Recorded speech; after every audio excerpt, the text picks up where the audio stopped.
Everywhere's live. It's definitely going to piss down soon. I don't think so. The clouds are moving that way. Are they moving that way? Yeah, look, we're getting all the clear stuff. Well, I don't know anything about geography, so that's just an assumption. What he did, he used the stuff we used yesterday to live stream on. Yeah. Normally he resets it. What were you talking about with him? No, he's with the guys over there. He wanted to know. There's a few strange people walking up, and he wanted to know who are there. I thought, those people. When you come here and you don't know who's who, that's the problem. You come here and you try and observe what goes on first. Well, that's the thing on Speaker's Corner. They're supposed to be new people. Yeah. But you don't come big way first. Sorry. You don't come here, first of all, big and not... It takes time. It took me like a year and a half to know everyone at Speaker's Corner. It's dangerous.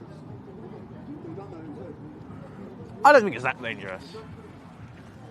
Say that to Derek. Oh, yeah, Hatun. Yeah, but Hatun did a bit of a... If she... It's just... So the problem didn't reoccur again?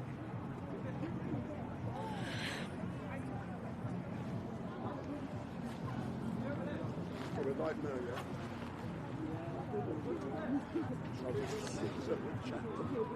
We're live, but on the cover. We do it for real and living, yeah?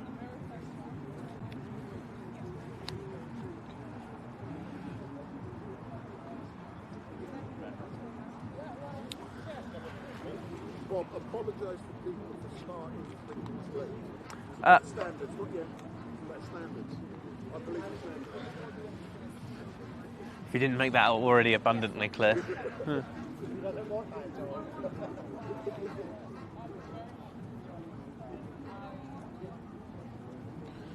in the camera, bro. Go live. I'm cold. I'm not cool. I can hear your voice in the background.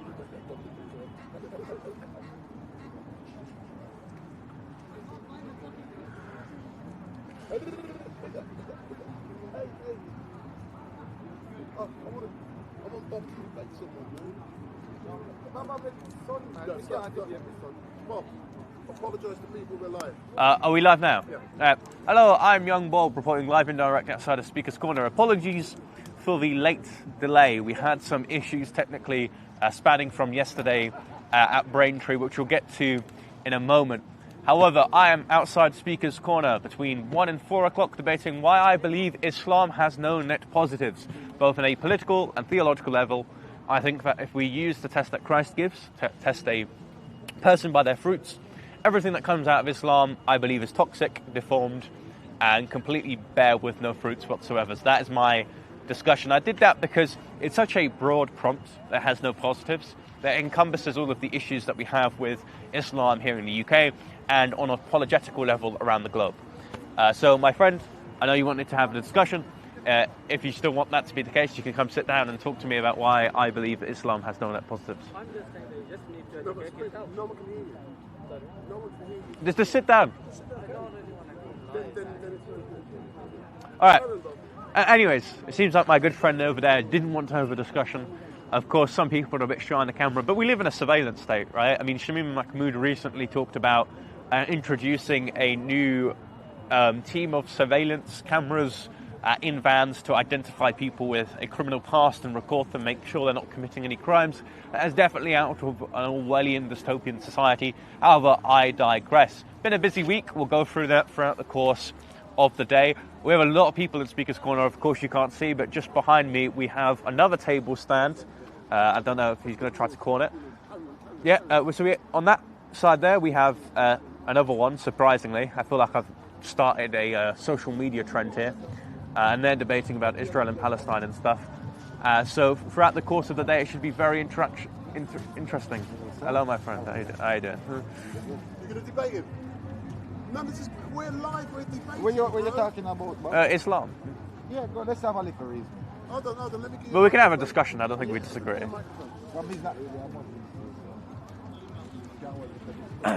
But don't touch my microphone. No, for it. You're looking at me left. Big up. Just want to take some time out to big up Street Mike. You don't know. We're all here for the support of United Kingdom. Me especially. Me love England to the heart, soul and mind, you know. So, all praises. Bless up, young Bob. Yeah, so you can digress a bit about your issues with Islam. Just, of course, we're waiting for other people that actually disagree. So what would be your main issues with the Islamic faith? Well, my problem is not with a man's faith or what a man believes. My problem is with the violence and the disrespectfulness coming from a young Muslim today. Yeah. I mean, you recently saw that with Whitechapel. Yeah. There was 2 planned processions in the span of, I think, 4 months.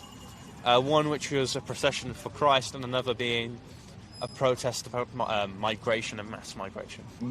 You don't have to agree with those topics in order to say, well, we live in a liberal democracy that preaches the free marketplace of ideas. You can discuss migration, yes, because if you're coming to someone's country to migrate, what would be the most important thing for you to be migrating as someone? The laws and the rules and regulation, right? Yeah, and a reciprocal relationship. So what you contribute and what they give to you in response. Yeah, I agree with that. I have no problem with that. But Whitechapel is a predominantly Muslim community, and they threatened to riot just simply because there was a protest that disagreed with some of their ideas. Okay. What is riot? Riot is a crime, right? Yeah, inciting a riot. Okay. So the Metropolitan Police argued that in order to prevent future offences and violence, they needed to block someone's legally enshrined rights to protest, which is a good example of what you talked about when it comes to the violence of young Muslim men. Now, you have to look upon life like this. Which country are we living in? England. And what is the rules and regulation for living in England? You've got, the common law. Freedom of choice, right? Yeah. Right. So if you have a freedom of choice and you decide to go and do a march, right?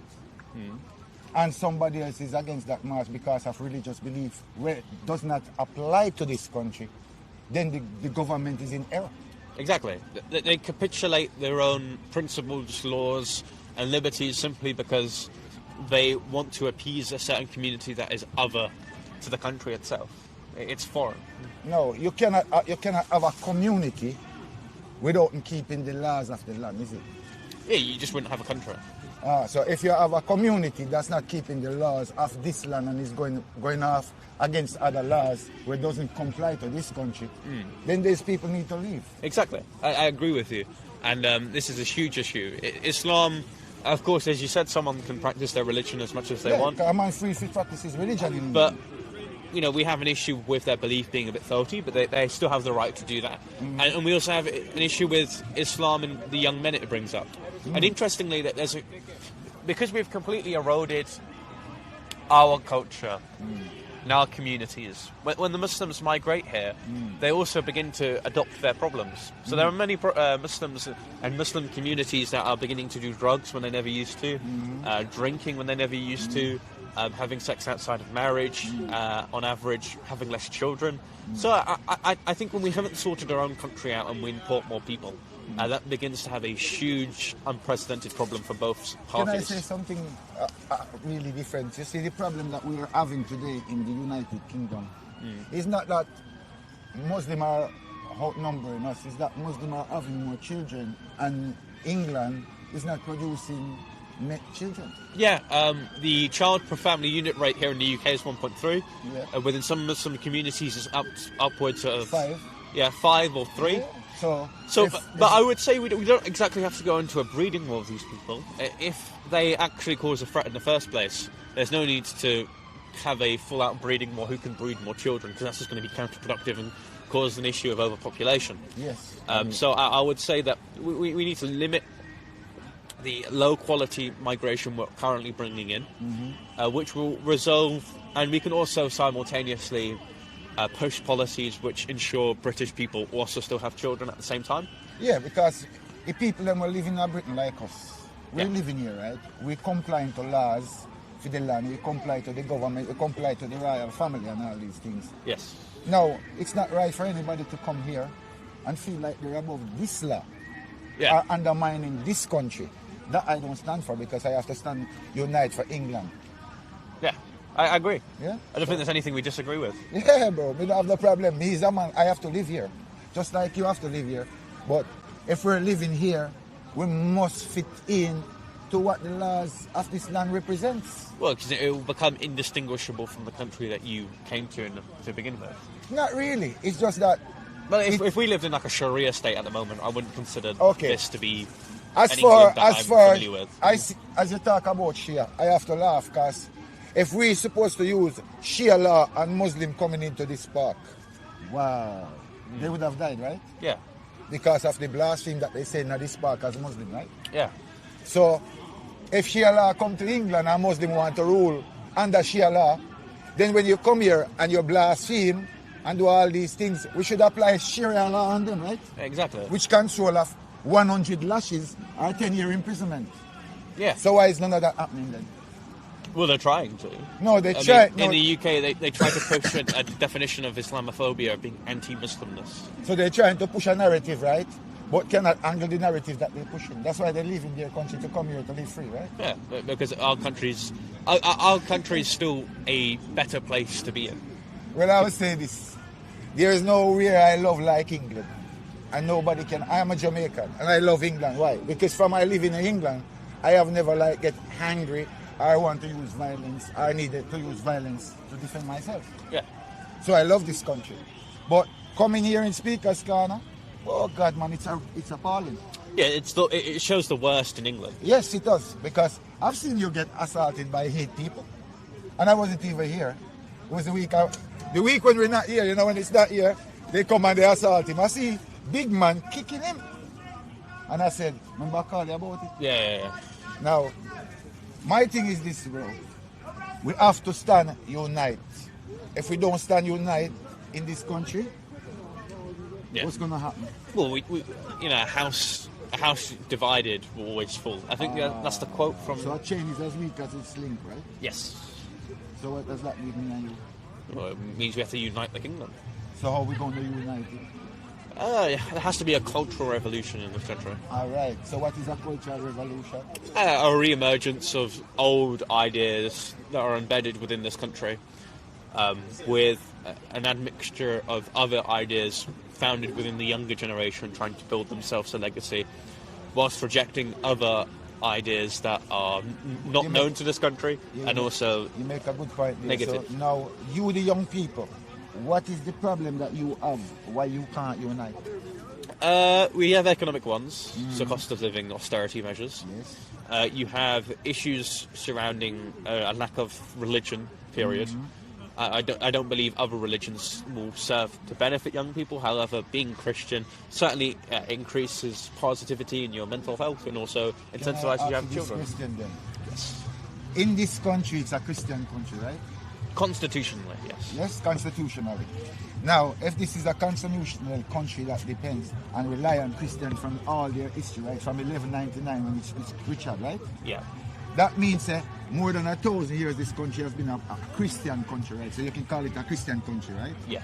There is no religion that can come to this country to overthrow it.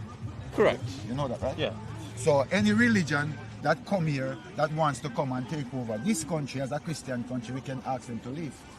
Yeah, we have the ability to. Because religion is created by man, but Jesus Christ wasn't created by man. Jesus Christ was created by God, which is a big difference. To follow Christ here as a Christian, right? So if you're following Christ as a Christian and you're living in a Christian country, anybody come to this Christian country must adapt to the rules and regulations, even if you're a different religion. Yeah. I agree. There's nothing I can disagree with that. There you go. My friend, are you sure you don't want to have a discussion? I'm just listening to you guys. Do you want to add anything? We're not debating, we're just having a reason, you know. I know you're young, you know. Do you want to add anything? You want to say something? There are many things that Hey, come on, sit down, man. Sit down. I'm good with Bob. It's okay. Bob. Thank you. No, it's Yeah, fine, man, it's you're fine, carry welcome. on. No, please, I invite you to sit down. Come. We invite you. I Have a don't chat. have much information that No, I but you can can speak ask. You about. can ask. No, but it's on the. You can speak on the banner. Because you said I was incredibly ignorant before, and I want to disprove that. Yeah, well, I didn't say fully ignorant. See, you got to come and hear the mic. So why did you say that he's ignorant? I didn't say he's ignorant. He got But we can't hear. If you want to engage, You you have got to to sit come and down. sit down. educate himself more. That's all. Okay, sit down and we can talk about why that's necessary. If you convince me that I need to stay more educated, I will not come to Speaker's Corner and Anyway, start reading. But Bob, thank you. Nice having a little reasoning Yeah. with you. And do what you have to do, bro, because that's Always what do. happens. If you don't do what you have to do, no one's going to do it for you. Precisely. You realize that when you reach You're 16, your own right? boss. Yes, bro. And you got to just know that when you're living your life, the people them that's around you and the people them that's showing you love and showing you help, always remember showing them respect and the same principle. You have to love the people that love you. Yes, bro. Nice. Keep it up, yeah? Come, brother Wendell. But my friend, sit down. The seat is nice and warm brother. for you. So I'm just coming to sit down. So make sure, Derek, you getting me, Derek? Yes. The new cameraman. So good afternoon all, my name is Wendell Daniel and welcome to Urban Scoop, and we're coming to you live and direct from Speaker's Corner on the first Sunday in February. It's the 1st And- of February. Yeah, first Sunday, and it's the 1st of February, Bob. Precisely. So Bob, how you been, man? We're doing a lot, but not. It's strange. Like during the winter, you do a lot, but it's not collected. It's not connected to other people. So during the summer, it would be like a line of protests, and everyone knows where you are. But now I'm just doing things in the background or at my home. So you're doing a lot of things. For example, yesterday Yes. you was in Braintree with myself and Tommy. So me, you, Tommy Robinsons, and hundreds of people was in Braintree. United Braintree. We did unite Braintree. Tell the people about that. And for those of you who are watching, it's going to piss down in a minute, and the skies are going to open up, and I'm going to have a bath. I'm going to have a wash. So tell them about Braintree yesterday. Yeah, so HS Wethersfield is the biggest army barracks site that is being used for their new migrant scheme and putting migrants instead of hotels. But instead, we want them actually deported, by the way, because they're illegally coming here for irregular modes. However, instead of putting them in hotels, they put them in army barracks.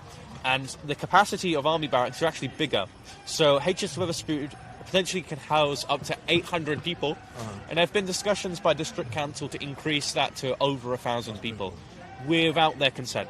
And what's the population of Braintree? Is it 1,200? Yes. It's a very small village of people. I heard the director of, I think Midlands for Advance was there, some position within Advance. He said it's an actual postcard town, which is true. It resembles a lot of the classical rural areas of England. It's a beautiful town. If you can ever visit there, please do, but don't permanently live there without the consent of residents with other men who have sexual desires. And try to what commit was the crimes. effect of all of these illegal immigrants being housed at this location in Braintree on the local people? Because we had a young lady by the name of Shelley, Yes. or Michelle, who had started a campaign, and she was raising awareness and she was educating people. But tell everyone, what was the effect of these people on Braintree? So Shelley, she spoke to a lot of people in the marketplace, which they intentionally decided to close in order to vilify the protesters. District Council, there was no reason to shut off the marketplace on the Saturday. They did that in order to get the marketplace owners pissed off at the demonstrators, and then saying, well, you've done this to disturb business, which they of course didn't. And actually speaking to a lot of the people who had stalls in the marketplace, they said that profits were at a record low. I think they dumped down for about 50%. And this is at the same time where migrant men receive subsidies, cards with money, and they spend it on stuff that just contributes to antisocial behaviour, so betting shops, Like gambling, gambling, alcohol. drugs, alcohol. Many women are very scared of being at the bus stop there, which is prevalent with migrant crime, including the SA with women. So it's really not beneficial to anyone. It's not beneficial to the migrants because it just makes them look worse. It's not beneficial to the people there because they are then in fear of their women and children. So I think it's great that these organisations, and Tommy pointed to this towards his ending speech, they organise regionally independent of big organisations, which means they can't be smeared, which means they gain a valuable resource in organisational skills, which means they reflame the sense of community that we only really saw in the post-World War II period. And it's a beautiful thing, because like looking at when I was doing Epping, Canary Wharf, people were assembling together that they haven't done in a while. They were just simply enjoying each other's company. And they were doing it in an effective way that showed a message to the council that they actually have to do something to get rid of the migrants in their area. For me, it was so great to be there yesterday. And one thing excuse me, sir, can you pass us an umbrella that's either in, I think it's in that bottom bag. One thing that was really great to be with Tommy yesterday, and I like the fact that he was on the streets with an organically grown protest, but what was really good was that Tommy was mainly there as an observer. Yeah. He was there. It wasn't Tommy's march. Yeah, he was lending a helping hand, but also I like the fact that it wasn't about Tommy, and he was there interviewing and getting more information from the locals. He didn't even stand behind the banner for too long. Listen, man, it was good. And it's taking over my job, man. Go back to where you come from, Tommy. Yeah, that's my role, not yours. But it was great to actually see that. It'd be great to put this umbrella up. Yeah, so the rain is coming in a moment. We are going to be putting down, getting some lights here. But Bob, tell people more about young Bob and what young Bob has been up to recently, because you're all over the place, boss. Yeah, I mean, I've been at different demonstrations covering the Iranian protests, covering some more migrant protests in Crowborough, including. I've been doing more face-to-camera stuff in my prayer corner, and people do actually say that isn't, and that the iconography is just for aesthetics, but it is actually all of the icons I've brought for the span of about 2 years, and I want to do more face-to-camera stuff, give my opinions, and actually develop my message, because it is very essential that what people know about me is consistent with what I actually say. And I'm planning to, set up. I want to set up my bedroom as a sort of studio. Your boudoir as a studio. I want to set it up in a way to constantly do high quality shows with a bit of comedy skits. I think that'd be really cool. I want to sort of mimic a lot of what the people in the US do with network shows. It's quite enjoyable. I'm just checking a couple of things technically.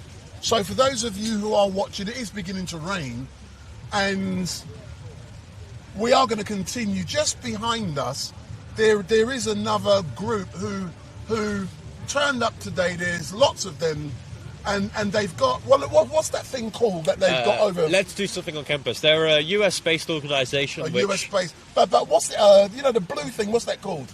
Gazebo. They've got a gazebo, and what I have purposely said today, anytime I come here, I do not want a gazebo. Can you see why I don't want a gazebo? What's happening now? Well, the rain is collecting at the top. No, but what is everyone doing? Oh, hiding behind it. And that's what they do, and they're blocking everything, and you attract people. I don't want to attract people coming in under my no gazebo. So, Bob, tell the guys what you got to hold this for a few seconds. Yes. I'll hold and I'm going to put the light on to make sure that there's sufficient lighting. Well, we love Wendell because he likes to get wet. I'm multi-talented. Meanwhile, I'm like a VP. I hate being wet. I hate any extreme form of conditions. I just like British weather. Well, that's because, of course, I'm ethnically English.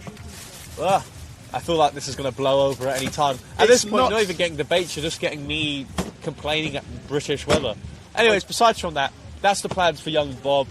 Of course, Urban Scoop, they've got their own vision, which I'm assuming makes them very occupied with their time.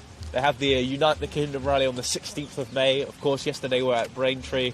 Before that, they were at a court case on Friday after a man stabbed a woman 26 times in the neck with a screwdriver. Lost a mother who actually was working at one of the migrant hotels. And this will keep on happening. Not all cultures are equal. Popularity of ideas means that we have to be intolerant of some. And if we import these intolerant ideas, it just causes more problems to the native people. If you look at some of the migrants here that come from Afghanistan, I know yesterday Tommy had an interesting discussion with a gentleman where he cited a statistic that stated that 99% of Afghans want to import Sharia law using a Q census study. And, not all cultures are made equally, and that includes religions, of course, as well. I mean, when we went to India, for example, we stopped pagan rituals where we were sacrificing, when they were sacrificing and burning alive babies and women. And that includes Islam as well. If you look at the average IQ of Middle Eastern countries, which have an over 50% population of cousin marriage, their IQ decreases, but their average IQ is like 80 to the low 70s. So it's absolutely ridiculous that these practices are allowed to continue. The United Kingdom still even allows for cousin marriage. The first parliamentary discussion by the Labour Party was whether we should abolish cousin marriage. The fact that we haven't begun to discuss that, or at least agree that we should all ban it, is utter nonsense. Nonsense. Like, I shouldn't be able to bang my cousin, keeping it in the family. Bob, how dare you start using such language like that? You can't bang your cousin. But before we go into that a little bit further, Yes. for those of you who are watching, especially those on the YouTube chat, please go into the chat and pose your questions to young Bob. And what I will do on your behalf is to put those questions to Bob. And my cameraman, is the sound good? Is it distorted? Is it going into Can you the check red? if my bag's over there getting wet? No, your bag. I'll put your bag right under. Yeah, push it up. And the other blue one as well. Sorry, folks. I So- didn't expect the British weather to be playing But up we today. love the British weather. But so, I don't. my name is Wendell Daniel from Urban Scoop, and next to me we've got young Bob, and it is pissing down with rain here can't at say that. Speaker's Corner. I can, but the great thing is that weather does not stop us from coming out here on the streets and entertaining the crowd. So go into the YouTube chat and ask some questions of Bob. If you don't want to ask questions, we're going to shut up. Truthful or not, Bob, we're going to go home. And we're going to get some rice we? and peas and curry goat. Yesterday. Huh? Yesterday. Like yesterday. So let me just... So, Bob, let me ask you the first question. What Yeah. motivates such a young lad like yourself to sacrifice so much for what you believe in? You know, when you tell one of the main misconceptions about content creation, like when I started doing this, I just loved the idea of being able to do this for a living. For a living? Ooh, that's well- a nice word. For a living, and also contribute to the movement as well. Trading my ideas, giving my opinions, all that lovely stuff I absolutely adore. And people tell you you lose your employability, you lose your school placements, you lose a lot of your friends, and when someone says something to you, it doesn't mean that you automatically knows what it means to feel like that. Hold on, someone has said, Yes. Wendell, share your umbrella with young Bob because he's getting soaked. So thank you very much. So move around a bit. Yes. So I've got to look after young Bob, man. I've got to make sure he doesn't get Ill. the flu or the ill. I've already got a bit of phlegm down my throat there. Yeah, so thank you, the person who made me aware that only I was getting the brolly. So that shows you're watching. So carry on what you were saying. Yeah, young Bob. I said no one really knows what it feels like to sacrifice those things. It's incredibly stressful. And I can't really translate to you that feeling, but this high degree of uncertainty when you do this sort of stuff, I mean, content creation itself could be already replaced with AI. We're already seeing slot Twitter and Facebook accounts that just generate AI-generated content, and it gets all of the views, or people who are just monetized up re-uploading other people's videos. You have that. You have also, the political landscape, whether they'll just arrest me for my opinions or whether the opinions will become suddenly so unpopular that I can't do this anymore. So I would say what motivates me is thinking back to the reasons why I did this, starting at Speaker's Corner, preaching the word of God, believing that I could actually have a say in the direction of this country. But in despite of that, what rather prevents me from being motivated further is some of the risks that you incur doing this. And give examples of those risks that you are referring to. The social ones. I can't have most of the people in my year group, in my demographic, they aren't right wingers, or if they are, they're already doing what I do, so I already know them. So I don't really have any friends or a social network of people that you can rely on and just completely disconnect from this scene. Seriously, 24 hours just politics. This stuff, yeah. And then JC from Soca is on the scene. Big up. Carry on. So you have that. You have, of course, the financial ones. This is not a consistent industry at all. You have other issues with employment. As soon as I was did this, McDonald's increased their social media policies, which then put me at a disadvantage in terms of employment. It's just everything that everyone talks about. Being arrested 3 times as well, lawyer fees, that sort of stuff.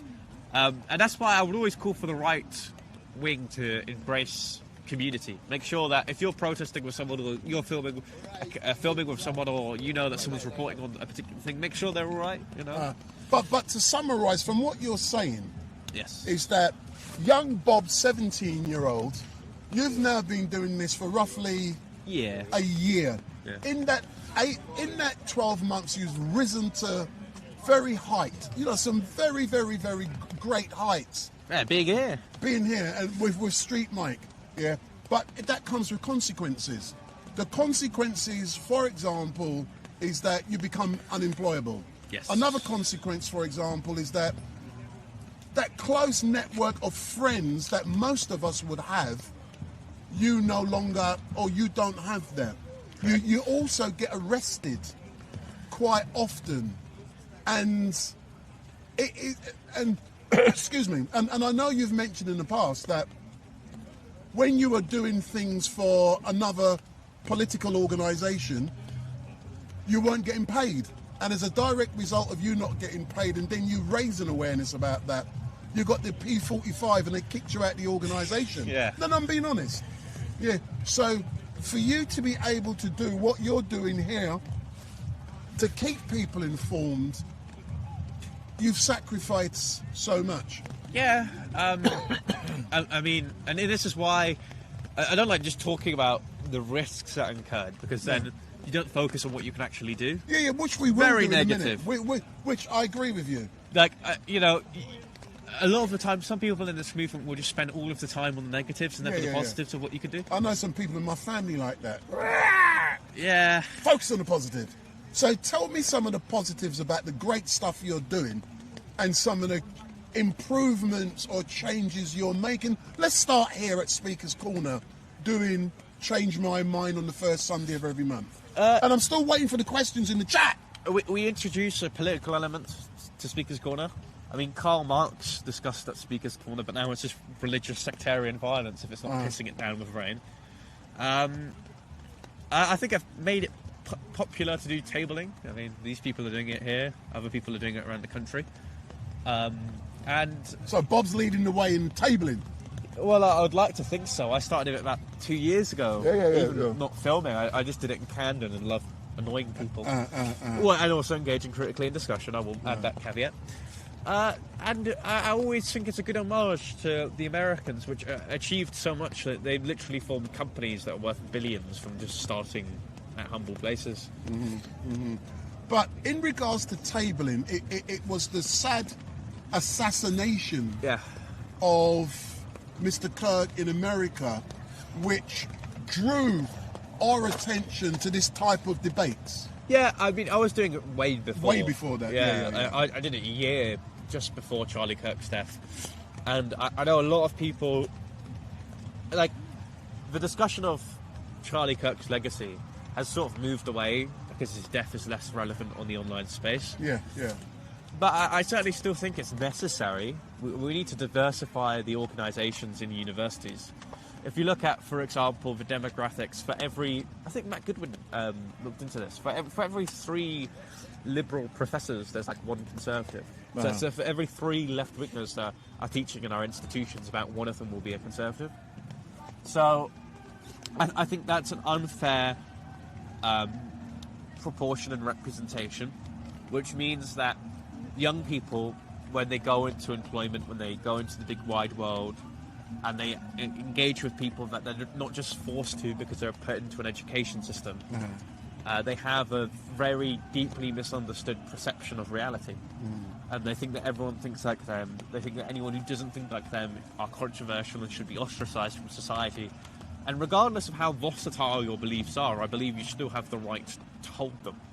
And in fact, the way that you change someone's mind is through having someone who thinks differently from you. Yes. And you begin to understand why they believe in it.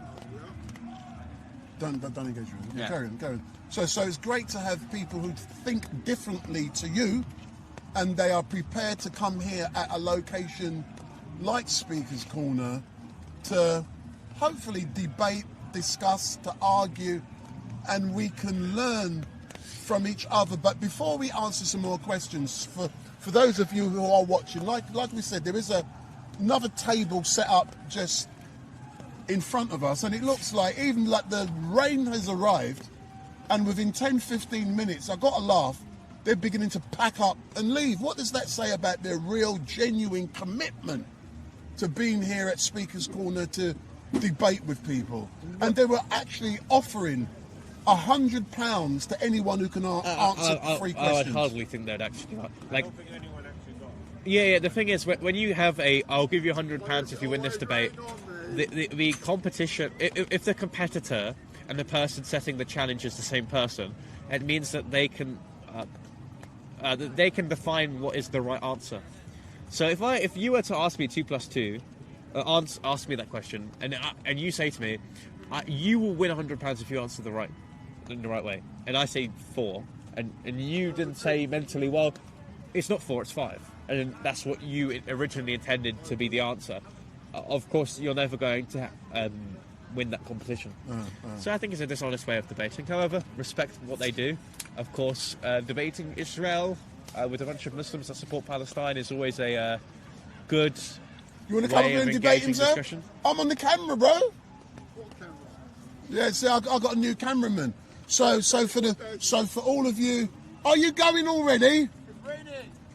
I respect you guys, though. Yeah, because we're real, we're genuine, we're here every week. I think We don't run away as soon as it gets, if the rain falls. Hey, it's calming down a bit though. They're running. I'm gonna tell the boss. I'm just gonna ring. If you carry on talking, I'm just gonna ring and tell the boss that they're going home already. Yeah, he loves winning over competitors, I suppose. Oh, did you hear what I just said online? He always has a fun time competing with auditors and stuff like that. I love Wendell. He's no, quite a good character. You But know anyways, the group, besides from that, the other group if you haven't done here, so already, because like it's the raining, live, do you know what they've done? Follow Tommy's channel. We've got that lovely gentleman They've there with packed the up and interesting gone. billboard. It's raining. The weather has calmed down a bit, which is It shows good how to see. committed they are, isn't it? Because unlike some of the Say people, no we're more. very Right then, committed. right. But the Americans always aren't. They run away from the first side of competition. So, sir, would you like to come and have a discussion with Bob? What about? Well, yeah. About a pub? I'll hold your card. I'll hold your. We already agree. No, but it's a different. Yeah. Pardon. Let me go back and if you hold this for a few seconds, Bob. All right. Do you want to come up? Do you want to come and debate Bob? Excellent stuff. Bob, you've got someone to debate you. Yeah. As you debate Bob, can you hold that umbrella, please? I can hold it. I'm trying, but protect yourself from Bob. And what I will do, I'll put the I'll hold microphone on you. But what I have dropped, I've dropped my sponge. Carry on. There is a sponge here somewhere. Well, I own it. That's a microphone there anyway. Okay. Cool. All right, cool. How you doing, my friend? Hello, nice to meet you. Nice to meet you. So, what do you think? No. Let you hold it for Bob. Yeah, All right. sure. I thought I'd be the courtesy. No problem. But anyways, what do you think about the panel? We can talk about other things if you want, but the main topic is I don't believe Islam has any net positives. Well, it doesn't say net positives, it just says no positives at all, I think. Yeah, okay, no positives, sorry. I think, considering that there's 2 billion Muslims around the world, there's a few successful Muslim countries also. Like what? Like Saudi Arabia. Most of it's just built on exploited slave labour and liberalising Islam in order to be compatible with foreigners. You could argue we have slave labour. There's a huge black economy in this country, which many people get. But that's not a good thing, Many right? people get exploited in this country also. But that's not a good There's thing. millions of people that work in the black But market. is that a good thing, though? I'm just saying this country is also. No, but like I'm not saying that's a good thing. I'm saying that the main merit It's of just a reality modern of life. Muslim it's countries, just a reality of the modern world. Modern Muslim countries, in my eyes, don't exist because they won't be Muslims. They're liberalising themselves. The reason why countries like Saudi are so successful is they let people in from tax breaks. Then that opens the floodgates to other people who aren't Muslims. And in order for facilitating that industry, what they do is they then loosen some of their religious commitments, including if you look at the time of Christmas, you'll see some shops in Saudi celebrating Christmas in order to bring in Christian investors. So I would say that those aren't strictly Muslim countries, and also most of their industry is built on slave labor. But wouldn't you be happy that they're accepting and Very happy, but it's being not Muslim. acceptable of other countries? I'm very happy, but they're not Muslim. Why not? So Because Islam doesn't teach that. If you look at Islamic history, after Muhammad got kicked out of Mecca, he abrogated all of the peace treaties with the other surrounding pagan and religious tribes. And the last thing that Muhammad said on his deathbed was to exile the Christians I don't and Jews think away exactly from Christians are pagans, because it. Christians. No, but other religious and pagan tribes. Okay, I can show you So a don't tafsir you think? from Quran chapter 9, Don't you verse think 24. Islam it speaks well in regards to the Christians? Yeah, in Mecca, when he spent his first 10 years trying to convince the Christian and Jewish people that he was a continuation of the prophethood of the Jewish and Christian people. But as he failed to, if you look at like the Persian priest, for example, that approached him, tried to engage in a debate and failed, and then he tried to invoke the first Mubahala. If you look at that, he's obviously then failed, kicked out of Mecca by the pagans, gets royally pissed off because no one accepts his prophethood. Then he begins to abrogate the peace treaties he has with these people, starts beginning to set up wars in other countries and other tribes as well. Then on his deathbed, he expels the Jews and Christians from the land. Now, Muhammad was not a peaceful person towards the Jews and Christians. He only saw that there was a benefit. There could have been a benefit for them.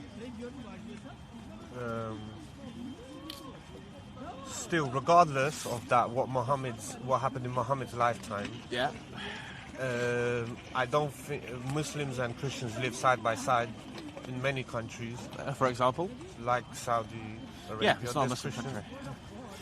It's not. Okay. If you look at actual Muslim countries that actually preach their religion, they're like one of the most unsafe countries. And yeah, it could be from a foreign intervention from the West, but also modern countries that need to modernize begin to slowly abdicate their traditional Muslim policies. Isn't that the same in regards to Christian countries then? Because if you Yeah. look at England, there's many. All the shops here are open on Sundays. Yeah, I think they it's, don't I uphold. think it's wrong. But by the way, It doesn't matter what you think, though. I'm just saying yeah, that there's you've no asked me about country a that's- propositional statement about whether I think these are good and bad things. You're trying to act like however the UK operates, that is automatically, in my eyes, a good thing. I don't like how the country has become more secular. I don't like the fact that we're deviating away from our religious and traditional roots. I don't like the fact that corporate organizations are capitulating to certain other ways or other religious practices like halal meat. In fact, if you look at halal meat, it's considerably unhealthier. There's more cortisol levels in animals that are killed without stunning them, which animals full of cortisol is more unhealthier. And there's actually Oxford studies that found that it causes more unnecessary pain. for the animals. Yes, because you're not stunning it. You're just cutting the throat. Now, if you do a clean cut, yes, it could reduce pain. However, most of the time it doesn't. The halal industry is a whole nother topic. I was just giving you an example. But also it's just economics. It's the people know that there's a huge Muslim population, and people No, it shouldn't. producers. I don't think a foreign population of a foreign religion should entrench itself within our institutions. And in fact, the Christian population, if you're following Christianity, according to Paul, you can't eat animals that are butchered from the sake of another god. Paul said that. Yeah, Paul says that in Corinthians. You cannot, even within the Council of Jerusalem, you cannot eat an animal that is slaughtered for the sake of another faith. Speaking of what's good and not good, as Christians, Yes. we're taught in the Old Testament, we're taught not to eat pig, for example. Yeah. If we look at the Old Testament, but then if we look at Well, Christ says in Matthew that I declare to you that everything that enters the body is clean. Because like when he sacrifices himself on the cross, it's a typology. The Old Covenant laws are not eating animals that aren't spiritually clean. All animals are made clean because Christ sacrifices himself for the sake of atonement of sin. The Old Covenant laws being fulfilled by the new ones is a typology of what Christ represents.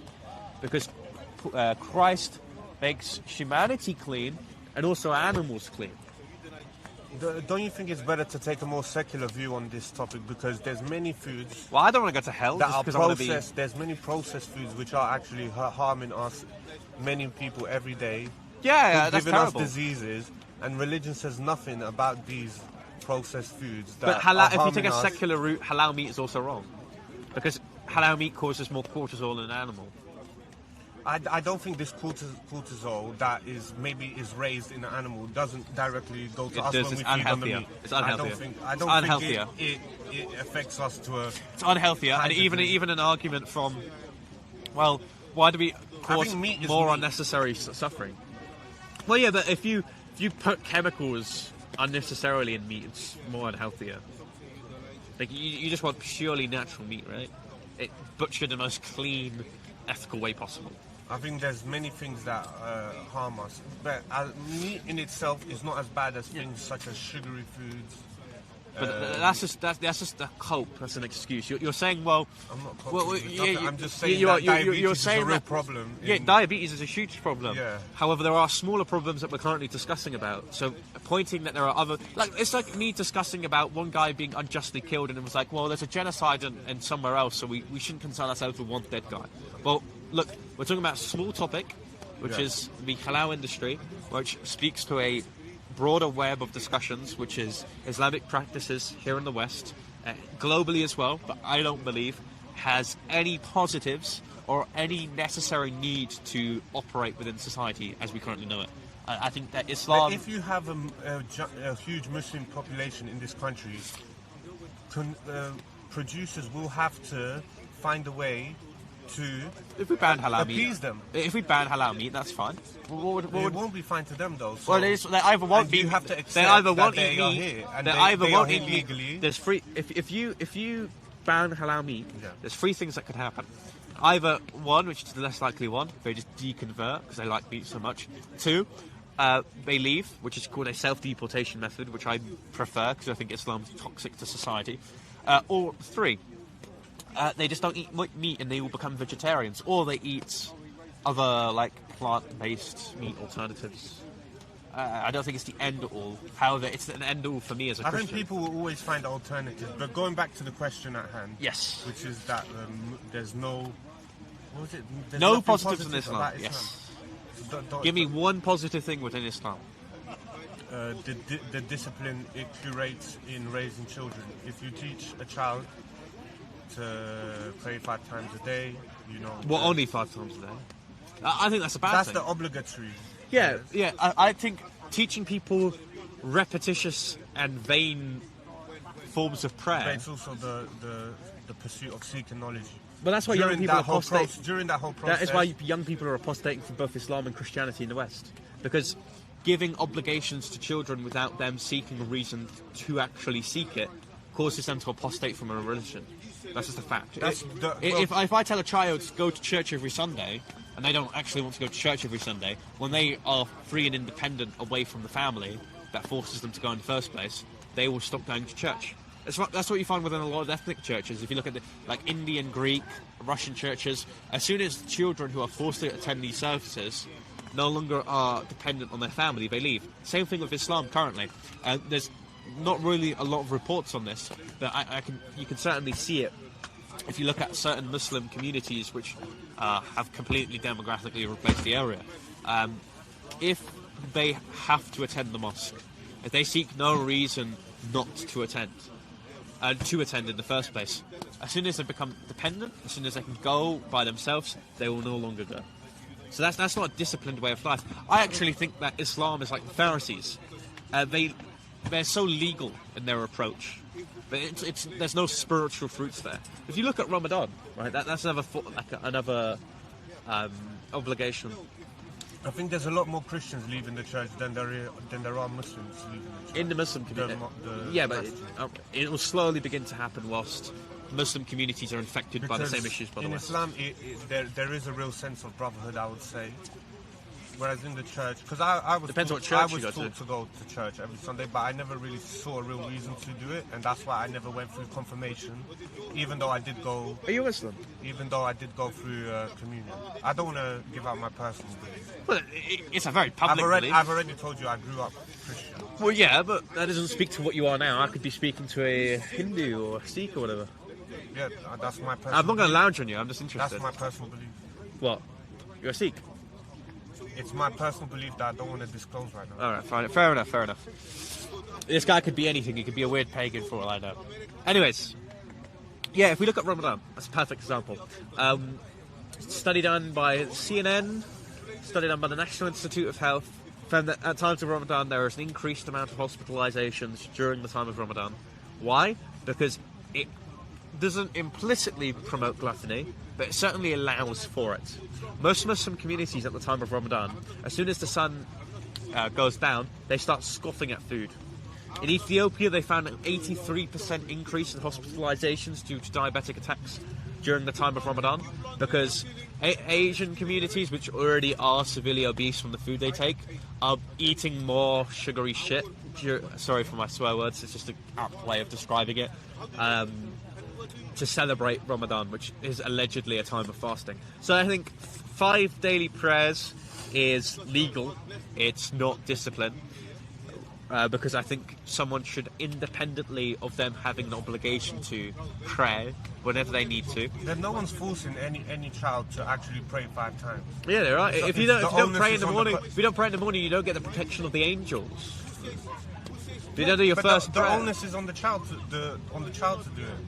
But I think I can show you like a sheikh that says that a man who misses his salah, compared to a rapist who has not repented, but still does his salah, he is a better man in the eyes of God. When then you say that's the same concept in Christianity. Someone who sees Jesus as their Lord and Savior, who's forgiven of his rapist. He's equally as a sinner. He's equally as a sinner. There's no legal exist in Christianity. There's no legal system within Christianity that teaches I am better than you. Someone who, and yes, they may have a better chance of salvation. However, a man who has just raped someone is still as equally as worse as a man who's just lied to your face, or someone who has still repented of that particular sin, but we're all fall short of glory of God. Well, I think most people here could tell you which one is which sin is more and that's a prideful statement to make. It speaks, like C.S. Lewis actually talks about this. He says that pride, just because you abstain from a certain sin and you can speak on that sin, is Satan secretly whispering to you. Because you can say for absolute certainty that someone is better than someone else. And I think the same is true when it comes to even the worst criminals. To say and to put yourself in a position of authority and saying that person is better than the other is a very legal way of looking at religion. When we talk about the sin of lying, there's things called white lies where we lie to not hurt other people's Yeah, that's feelings, the effect, but it still moves you away from God. To not that's still a sin in your eyes, right? But with rape, there is no nuance in rape. A rape is rape, and a white lie is still a sin. Yeah, and that's where the problem lies. I think one is a lot worse than the other. But you could say the effects of a sin is worse, but I'm certainly not obliged to say that it doesn't equally move you away from God. I mean, the first sin that literally, the first sin that within the Islamic and Christian faith, like, all right, you say this is ridiculous to make that assertion, but the first sin within the Christian and Muslim faith is someone eating an apple. Yeah, it's disobeying God's command. Correct, which is a lie as well, and which is a rape. Everything goes against God's commandments, which is why I'd say they hold to an equal weight. But back to the discussion, I think that Islam has an incredibly legal system of morality, which... This thinking is why rapists get only a few years in jail. No, because I would say you can imprison them. If you really were just, you would admit that rape is a lot worse of a crime than theft or lying. I would say there's more of an effect, which means there needs to be more of a punishment. And that if there is more of an effect, it's more difficult to repent because the nature of the sin is different. The nature of lying is different to the nature of raping. I know I keep on saying that term loosely, but there is actually a certain weight to it. But the nature of going against someone and harming someone without their consent is, of course, different to the nature of lying. that carries the same measurement of moving someone away from God, but because it's a different nature of sin, it's going to be more difficult to repent of. And of course, when you're talking about, judicially, because it causes more of an effect, there must be more of a punishment. People even lie unknowingly. They may not even know they're lying. Some people may not even know. You may not unconsciously, but that still doesn't mean you've inherited a sinful nature. Just like how you have said, there's no positive from Islam. That could be that could, in many people's eyes, be a lie. You're lying right there. No, not because a lie is not based on whether it's factual or not. It's based on the intention of the person. If I say something that I think is true, and it's not true, that's not me lying. That's just me not knowing something is true, but still having the intention of saying something truthfully. Okay. You agree with me? But anyways, back to it. Ramadan, obligatory prayers, all of these things I don't think are discipline. I think Islam enshrines other forms of practice, like child marriage, cousin marriage, female gender mutilation. All of these things are wrong. Outside of that, anything that could be perceived as positive is either something that has been stolen from another religious practice, or alternatively could be found elsewhere or has natural explanation for its existence. Do we have child marriage in this country? No, but Islamic countries do, like Iraq, Iran. But wouldn't you say that's just a whole nother civilization? Yeah, that is Because informed by the same religion that is currently here in the UK. But weren't they doing this even before Islam? Maybe they're just primitive. Yeah, but peoples. Islam promotes it. Like that. But are the Muslims doing it here in this country? Yes, there was a sheikh that was caught in I think it was in a town up north trying to marry off an 8-year-old. A few days ago, a sheikh was sent to prison because of recent marriage reforms where he tried to illegally marry 2 children. I can't say I agree with that. But Islam does. In what sense? Doesn't it, from what I understand, it's the woman has to be right sound of mind past puberty. That's not true. So isn't that open to interpretation? Aisha, firstly, was a woman who was incredibly underdeveloped.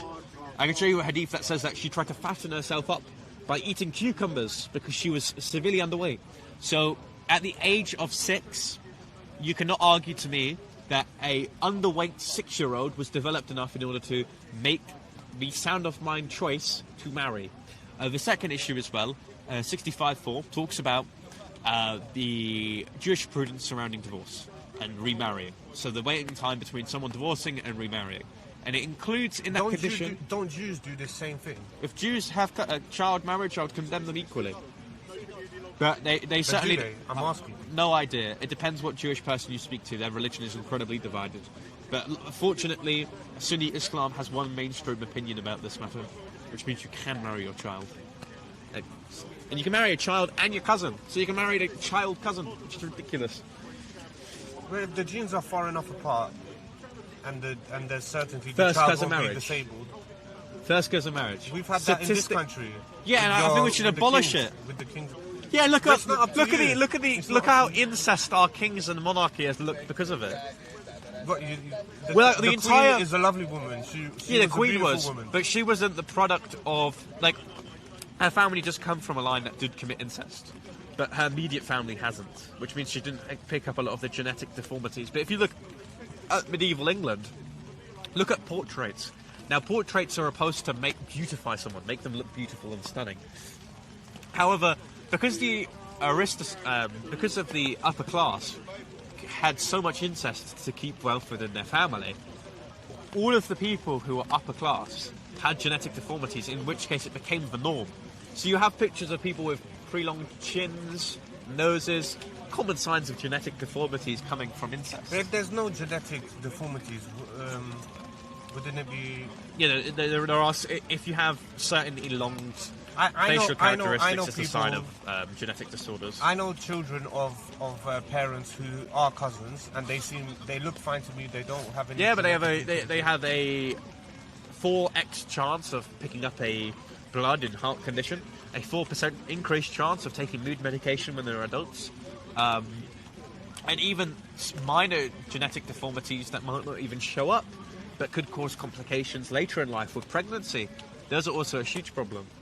I'll cite to you, there's a study done by the National Institute of Health that looks at the proportion of cousin marriage in the area and also the risks that entailed from it. I know in the Pakistani community in this country, it's quite prevalent. Bradford has a 69% first cousin marriage rate, but the national average is 1%. Okay, where am I going with this? What's this, 8th corner? Yeah, why not? It's the Speaker's corner. Take your medication, old man. You surely are quite cold with the shorts on. No, I don't think so. Huh? If Jewish people do it, why can't other people do it? I think the Jews are wrong if they marry their cousin. But it's not up to you. You're not the judge. Well, why are you being the judge of studying, who people love? I'm studying scientifically. I'm showing you within science that even within nature, surely, if God is all-knowing and the creator of all things, why would he be advocating for something that causes a higher chance of deformity? Is he advocating for cousin marriage in Islam? Yes, he allows for it. From how? Yeah, the Quran, chapter... Let me show it to you. Let me get it out on my phone for you. I would like to learn if this is actually the case. Yeah, I've got a list of verses. There's several. Do you know any from the top of your head? Yes, but there are so many numbers in my head when it comes to Quran references, I don't want to muck it up for you. Why is he allowed driving cars? Huh? Driving cars? Why is he going for the Ukrainian church? Why does he allow that? But like for example, well... Till we stick to the conversation, please. Yeah, we'll stick to it. Shut up, you Russian clerk. Quran chapter 33, verse 50. O Prophet, we had laid to you your wives who have paid their full dowry... let me just go down because it's... And you are allowed to marry the daughters of your paternal uncles and aunts and the daughters of your maternal uncles and aunts. So you are allowed to marry the daughters of your uncle. So that would make... Your cousin. My uncle. That's your cousin. That's your cousins. That's your cousins. Yes, we know the family tree. Congratulations.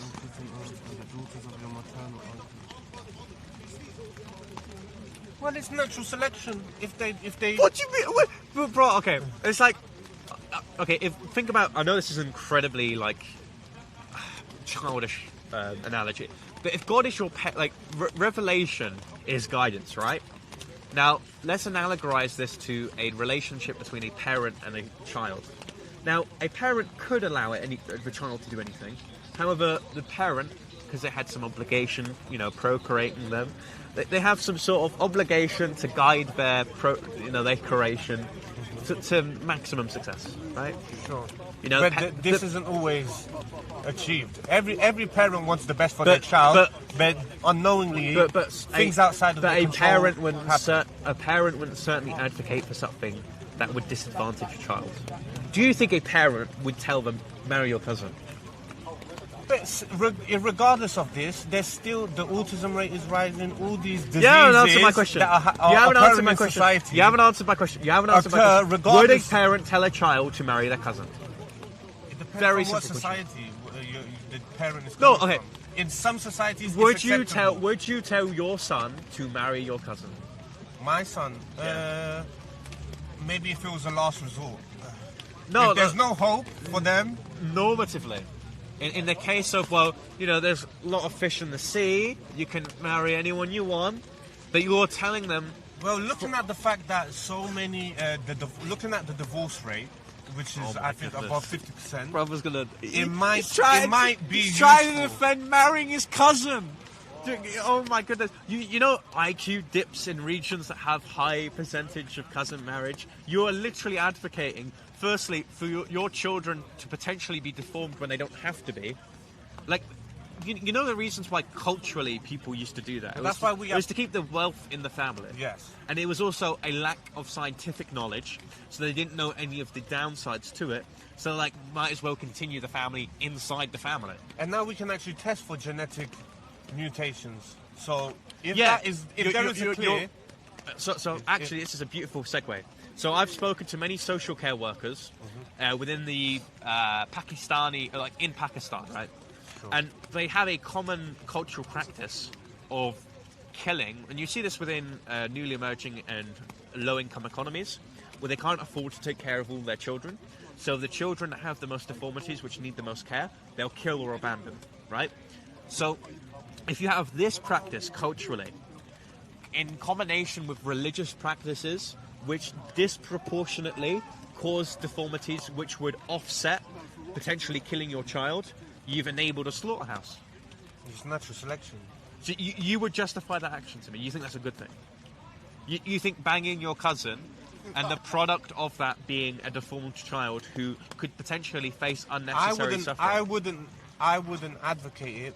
But if my so why is your God, well, not your God, because I don't know your beliefs, but why is the God of the Quran advocating for this?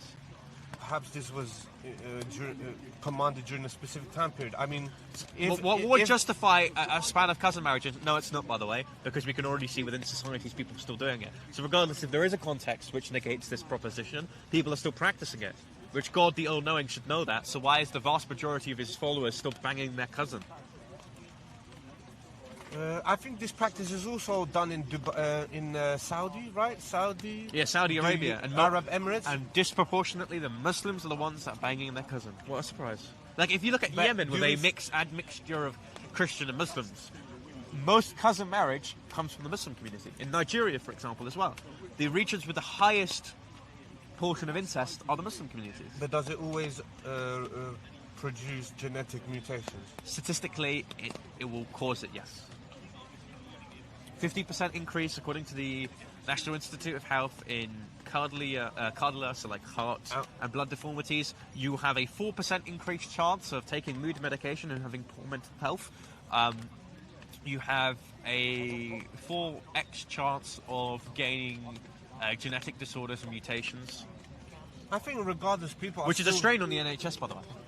Like, yeah, but irregardless, there's still many English people that have not married their cousins, but there's still, this society is still full of diseases. Do you know the NHS have to release a statement saying, can the Asian community please stop banging their cousins because it puts a strain on the NHS? The NHS say a lot of bullshit.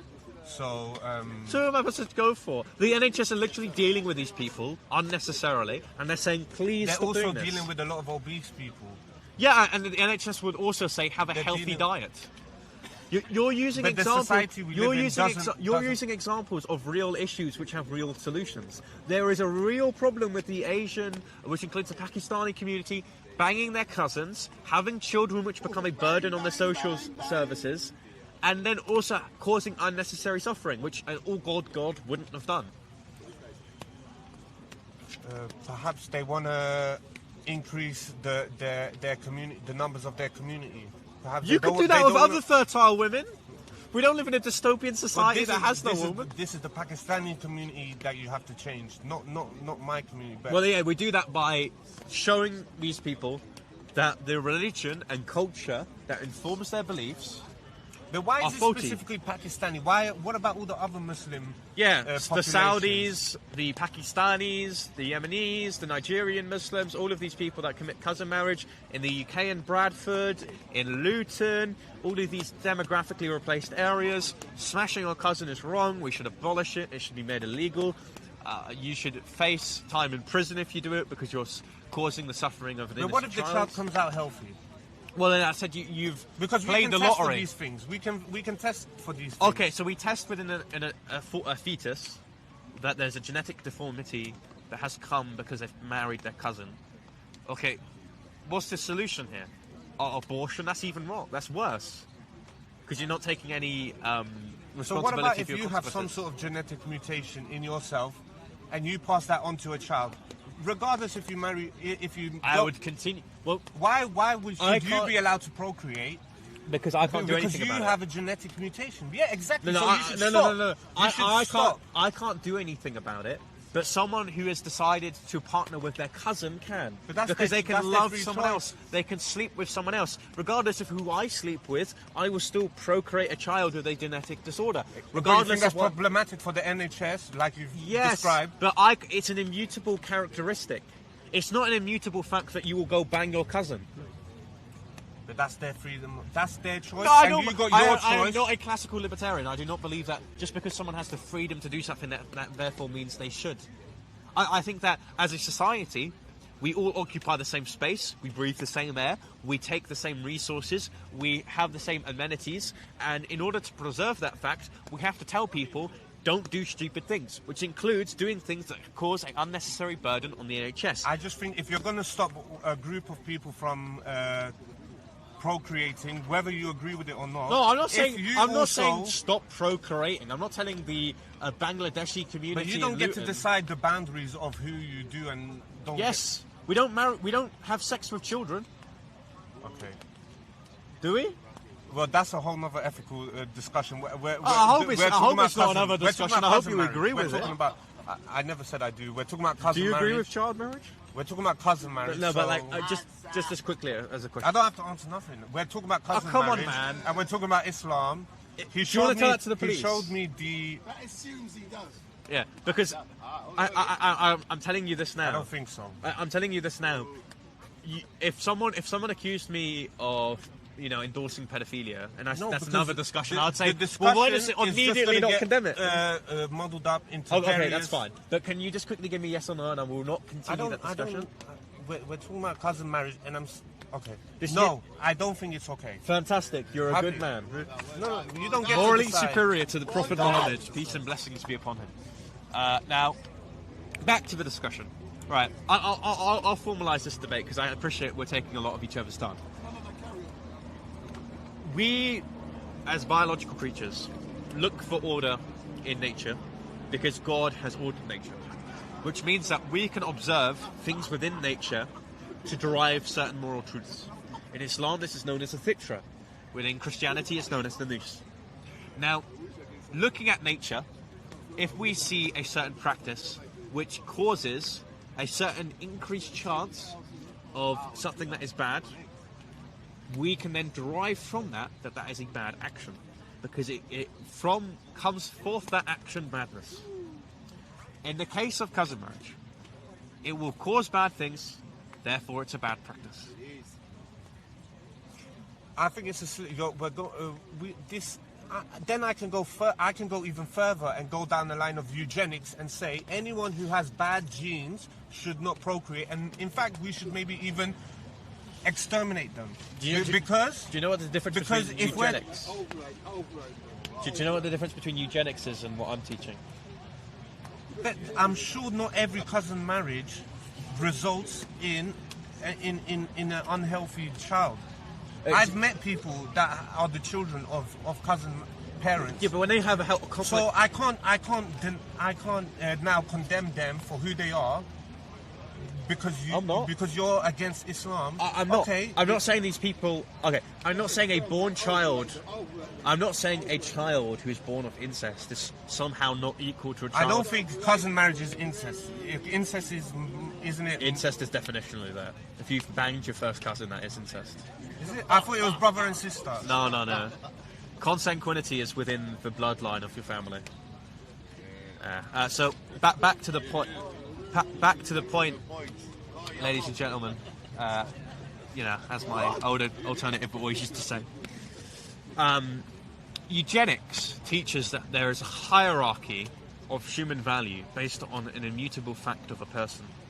So if you look within 1940s Germany, it taught that the Jews were not equal to the Europeans due to some immutable fact about their bloodline and heritage. Now, I'm not saying the product of an incest child, the product of an incest marriage being an incest child, is somehow subhuman.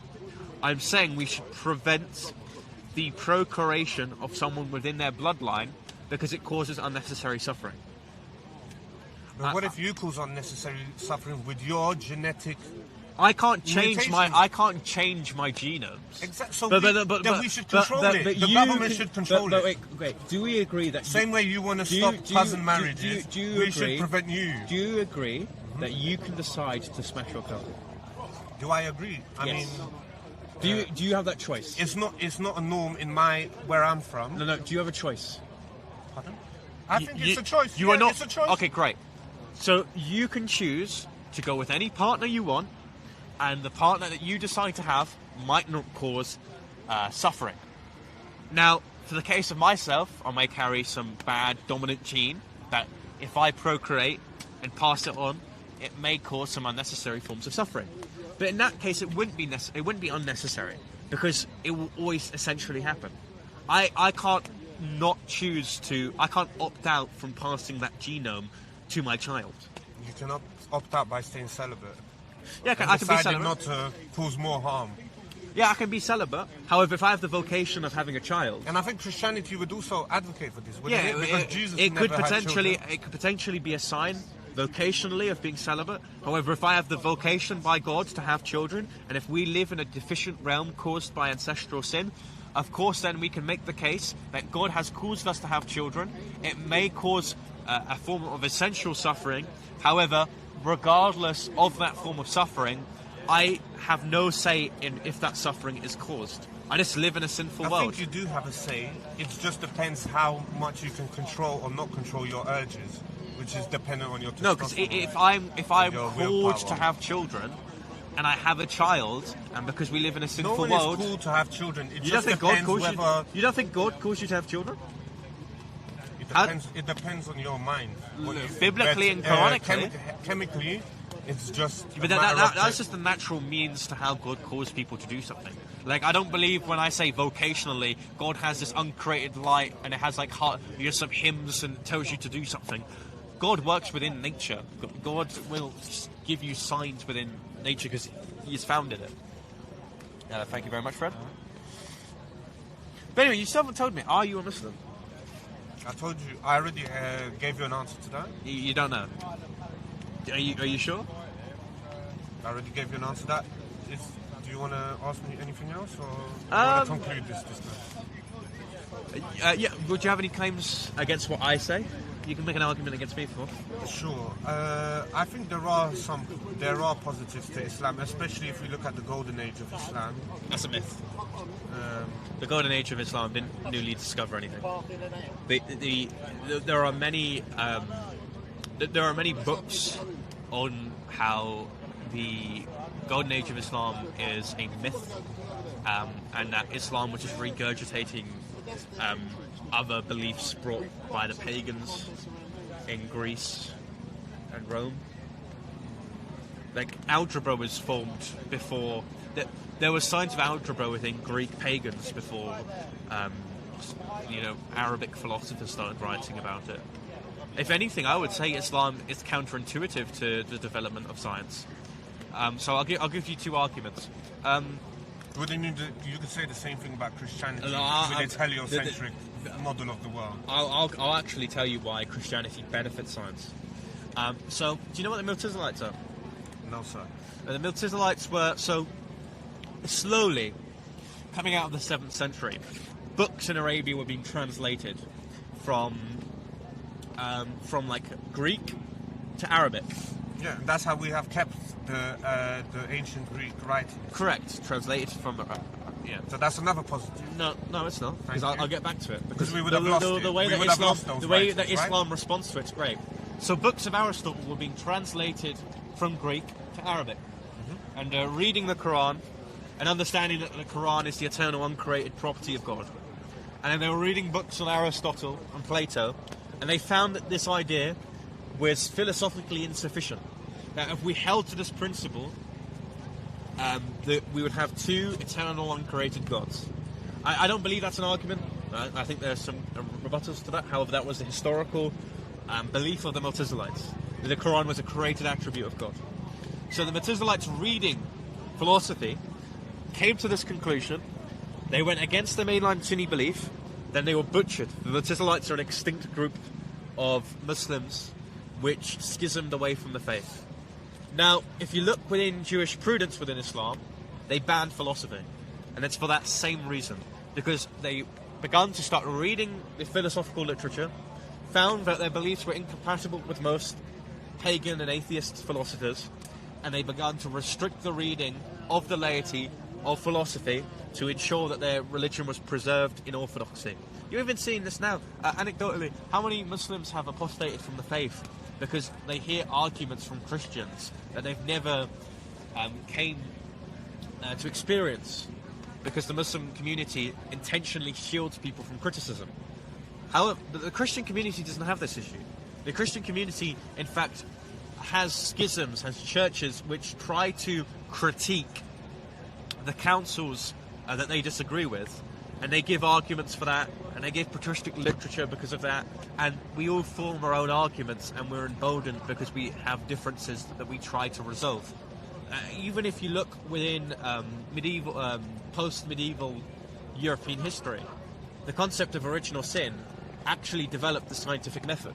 The idea that we're deficient by nature then taught scientists that we have to repeat experiments, because without that repeatability, our fallen nature could have driven us to a conclusion that this wasn't true. And even within Christian societies, especially now today, we have a separation of church and state, which meant that Christian scientists could posit a scientific hypothesis which contradicted the Christian faith, but they were unable to because they had the space to, because Christianity, the religion itself, was separate from the moderandi of science and government. This is why you see discussions about the circumnavigation of the globe within the Vatican.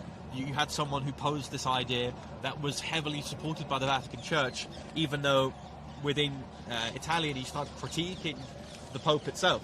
So I think that Islam is a religion that tries to shield itself from critical debate, shields itself from the discussion on science, philosophy, and in doing that, preserving its orthodoxy. But Christianity, in preserving its orthodoxy, has to fight for its existence, and in doing that, it emboldens and teaches validity. But I'll excuse my time and let you speak. I don't really know how to respond to that. It was a bit long-winded for me. You can just respond to one particular thing if you want. Would you be able to summarize what you just said? Islam stops the circulation of philosophical literature in order to preserve its orthodoxy. Christianity... If that's the case, whatever tangent you just went off of, we have Greek writings due to the translations that the Arabs made from them. Otherwise, they would have been lost. We still have simple terms. We still have Greek fragments of these works, but even if I grant you that, Muslims also preserved pagan poetry. In that case, does that mean that paganism somehow influenced Islam, or that Islam contributed to the preservation of paganism? I'm just saying there's an open discourse. This just shows there is an open discourse if within the Islamic world. If you follow, which you've just said there isn't. If you follow that conclusion, it means that somehow preserving any text within Arabia, because by the way, not all Arabs are Muslims. Yeah, of course. I never said that. So this argument isn't really conducive with a sound conclusion, because all it would prove is that I never got a sound conclusion from your. Well, it's because, well, firstly, the original Greek manuscripts are incredibly older compared to the translated Arabic ones. So that's just the nature of importing other books.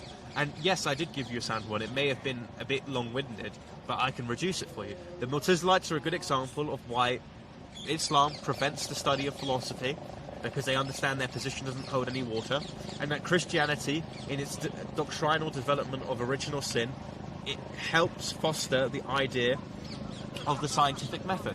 I think it's natural selection. If you oppose a group, you can expect to be killed for going against it. It happens in Christianity also.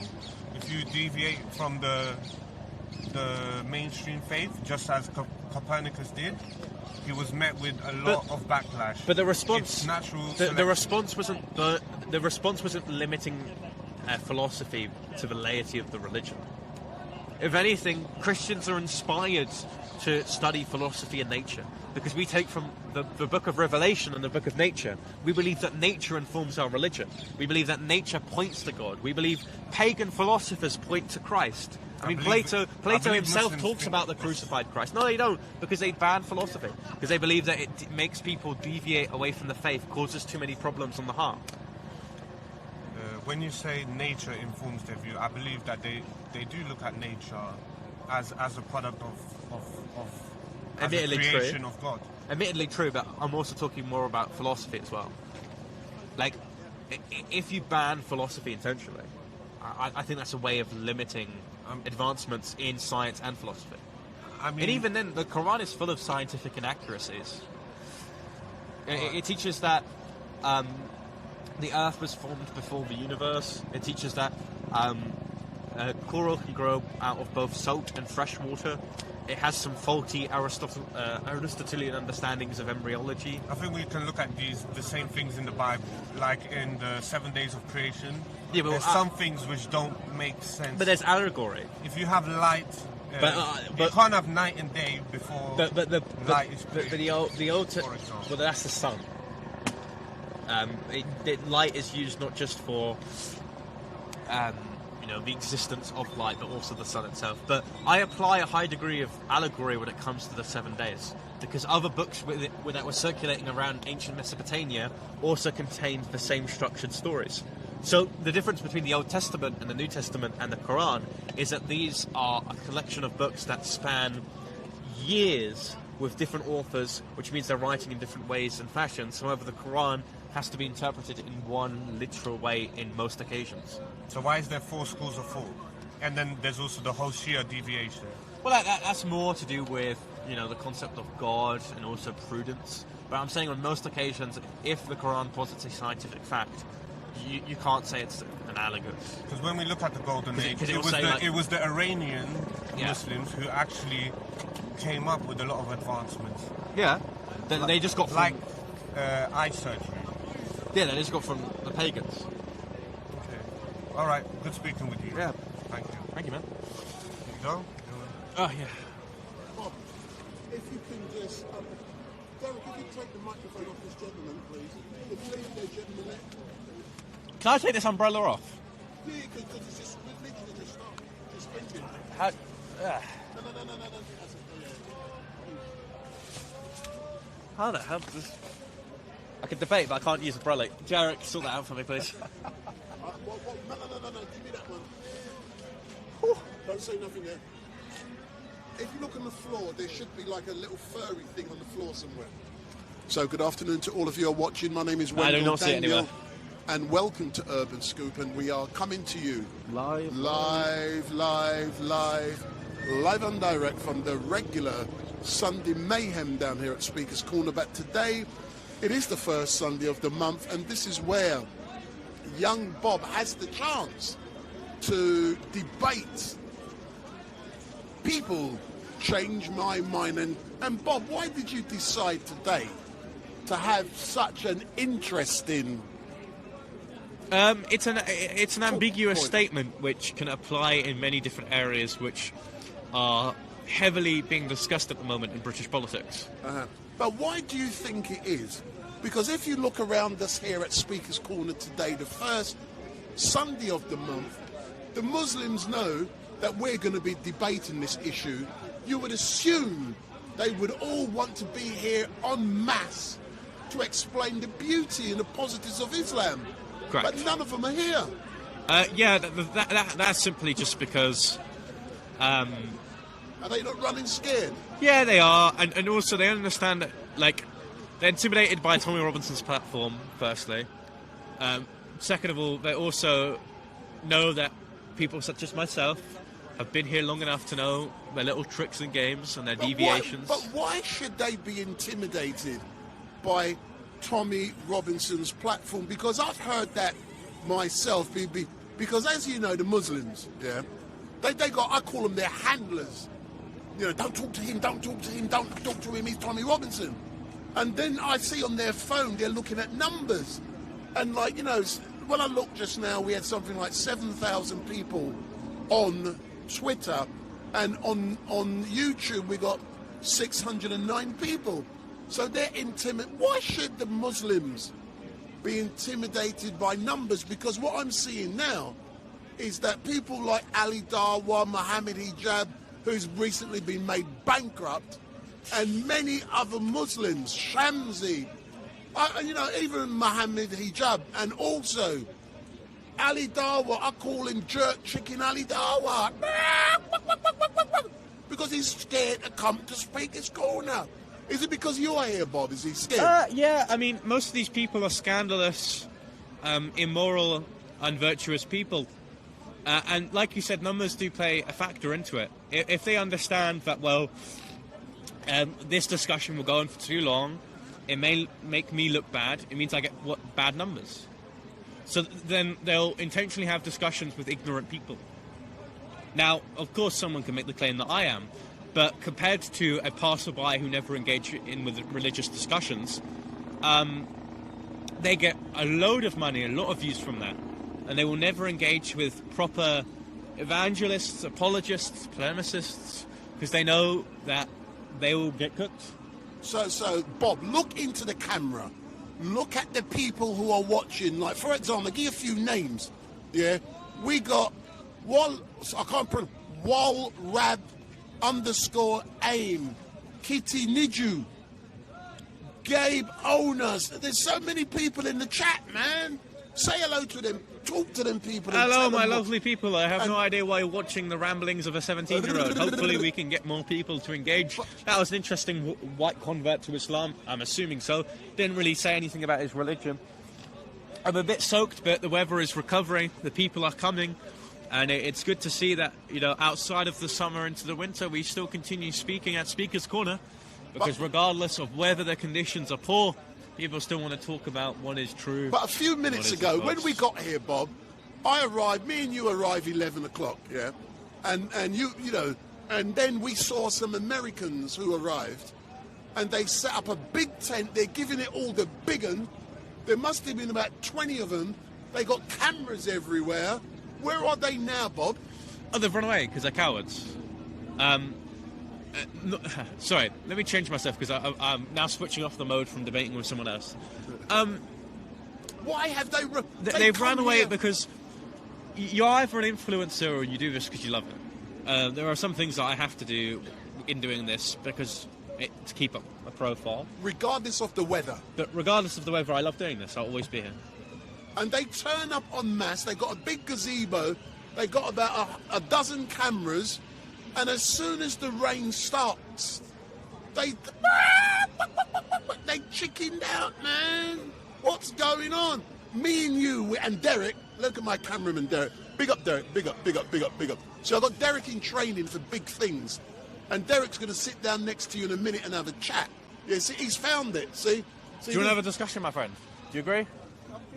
Oh, you're Christian. Glory be to God. Sorry. Glory be. So Derek, if you go up there, but let me put a thing. Let me put the microphone on you in a minute. Yeah. But Derek, for those of you who might not know, Derek, if many of you can remember a young lady. No, sir, we're live. A young lady by the name of Hatun Tash. Derek used to be Hatun's cameraman, and many of you may be aware that a couple of years ago. Can I talk? What? No, Bob. We can hear everything. A couple of years ago, someone by the name of Eric Little was apprehended on the way to Speaker's Corner to purchase a gun and to shoot or kill Hatun and her cameraman. And this is the man who was Hatun's cameraman at that time. So go and talk to people about what it was like for you to be Hatun Tash's cameraman and also debate with Bob. But don't touch my microphone. Can I talk into it? What's the time? What's the time now? Yeah. See, Bob's got to go to the little boys' room. No, I'm not. I just like knowing the time. 14:36. You've got another 1 hour, 24 minutes left. Beautiful. Hello, Derek. Hello, Bob. Yeah, so Hatun, I'll just give my opinion and then you can speak on it. Hatun, interesting individual. I think there's a difference between what someone can do and what I would advise them to do. And of course, it's never for me to force advice onto people because they do what they do. Hatun is a good case study of what happens when you do things that you should be able to do, that most people would recommend within a society that's multi-faith and multicultural, you shouldn't do. So her stunts became quite boisterous. However, it's a valuable resource in pointing to how violent these people actually are. Yeah, but this goes to show, again, nothing comes good out of Islam unless you apostate and become Christian. Because she said nothing wrong, all she done was evangelise for God, for Jesus. Yeah, she used to go by herself. She used to go by herself in mosque by mosque by mosque. Yeah. There was a story once where she went to a mosque and a bunch of men swung her up into a noose, and and a couple of Polish lads walked past and got her off, and if they didn't walk by and saw it all, she would have been dead. Yeah, because that's Islam. You cannot leave. You cannot become an apostate without facing the death penalty. Correct. So it's, what good does come out of it? And the one good thing that may come of Islam would be when they say give to charity. But all their charities have to be Islamic charities. It's not give to charity. Yeah, zakat has to be towards a Muslim charity that only benefits Muslims. There are forms of non-essential charity, I want to caveat and being fair, that you can give to Christians, but it won't account for your yearly obligations to zakat, which is 4% of your wealth. Yeah, so again, even though charities have to support the ideology, it's a cult, and there's never been a cult that has come up with something good. Yeah, high-functioning religions are awfully quite versatile if you're not a part of them. I mean, if you look at areas that are actually... Like, if you look at... there are good examples of Christian cults that do exist, and if you live in their communities whilst you're not a part of it, they're extremely unwelcoming, they're extremely violent, they manipulate you. So religions like Islam and other religions like that may not be as a bit more credible threat because they don't have big numbers, they all operate in the same way because they're not God-given. Nothing makes them special. What makes Islam special from any pagan tribe that sacrifices children? There's no difference in the way it operates and functions. Yeah. I think that's it. Is that it? Yeah. Yeah. So Well- go on. Derek, carry on then. Yeah. Go on. Do you want to say anything there, or should we find someone else to speak? Well, if anybody wants to, You want to have a chat, sir? Well, I can just keep on entertaining people if you want, Wendell. And entertain people. Just imagine we're not here. Talk to the people. Well, Wendell, I like bouncing off what you say, man. Hold on. What I'm going to do, give us the microphone back a minute. You can hear me okay, Bob? Yeah, I can hear. So what I'm going to do now, for all of you who are watching, good afternoon. My name is Wendell Daniel from Urban Scoop, and I know you like it when I do something that I'm going to do now. You know, a lot of people hate that. And a lot of people love it also, and it's my signature soon. So all of you online, especially on the YouTube chat, go into the chat now. And I got young Bob, a brilliant man, a brilliant up-and-coming, what do we call you? A brilliant up-and-coming what? Personality. Personality. Please pose your questions in the YouTube chat, and I will ask the questions. And the Tat Critic 4236 has said, hello, Wendell. CHR_MY Quality Learning Centre. Olio. Yeah, Wendell. Big up. Big up.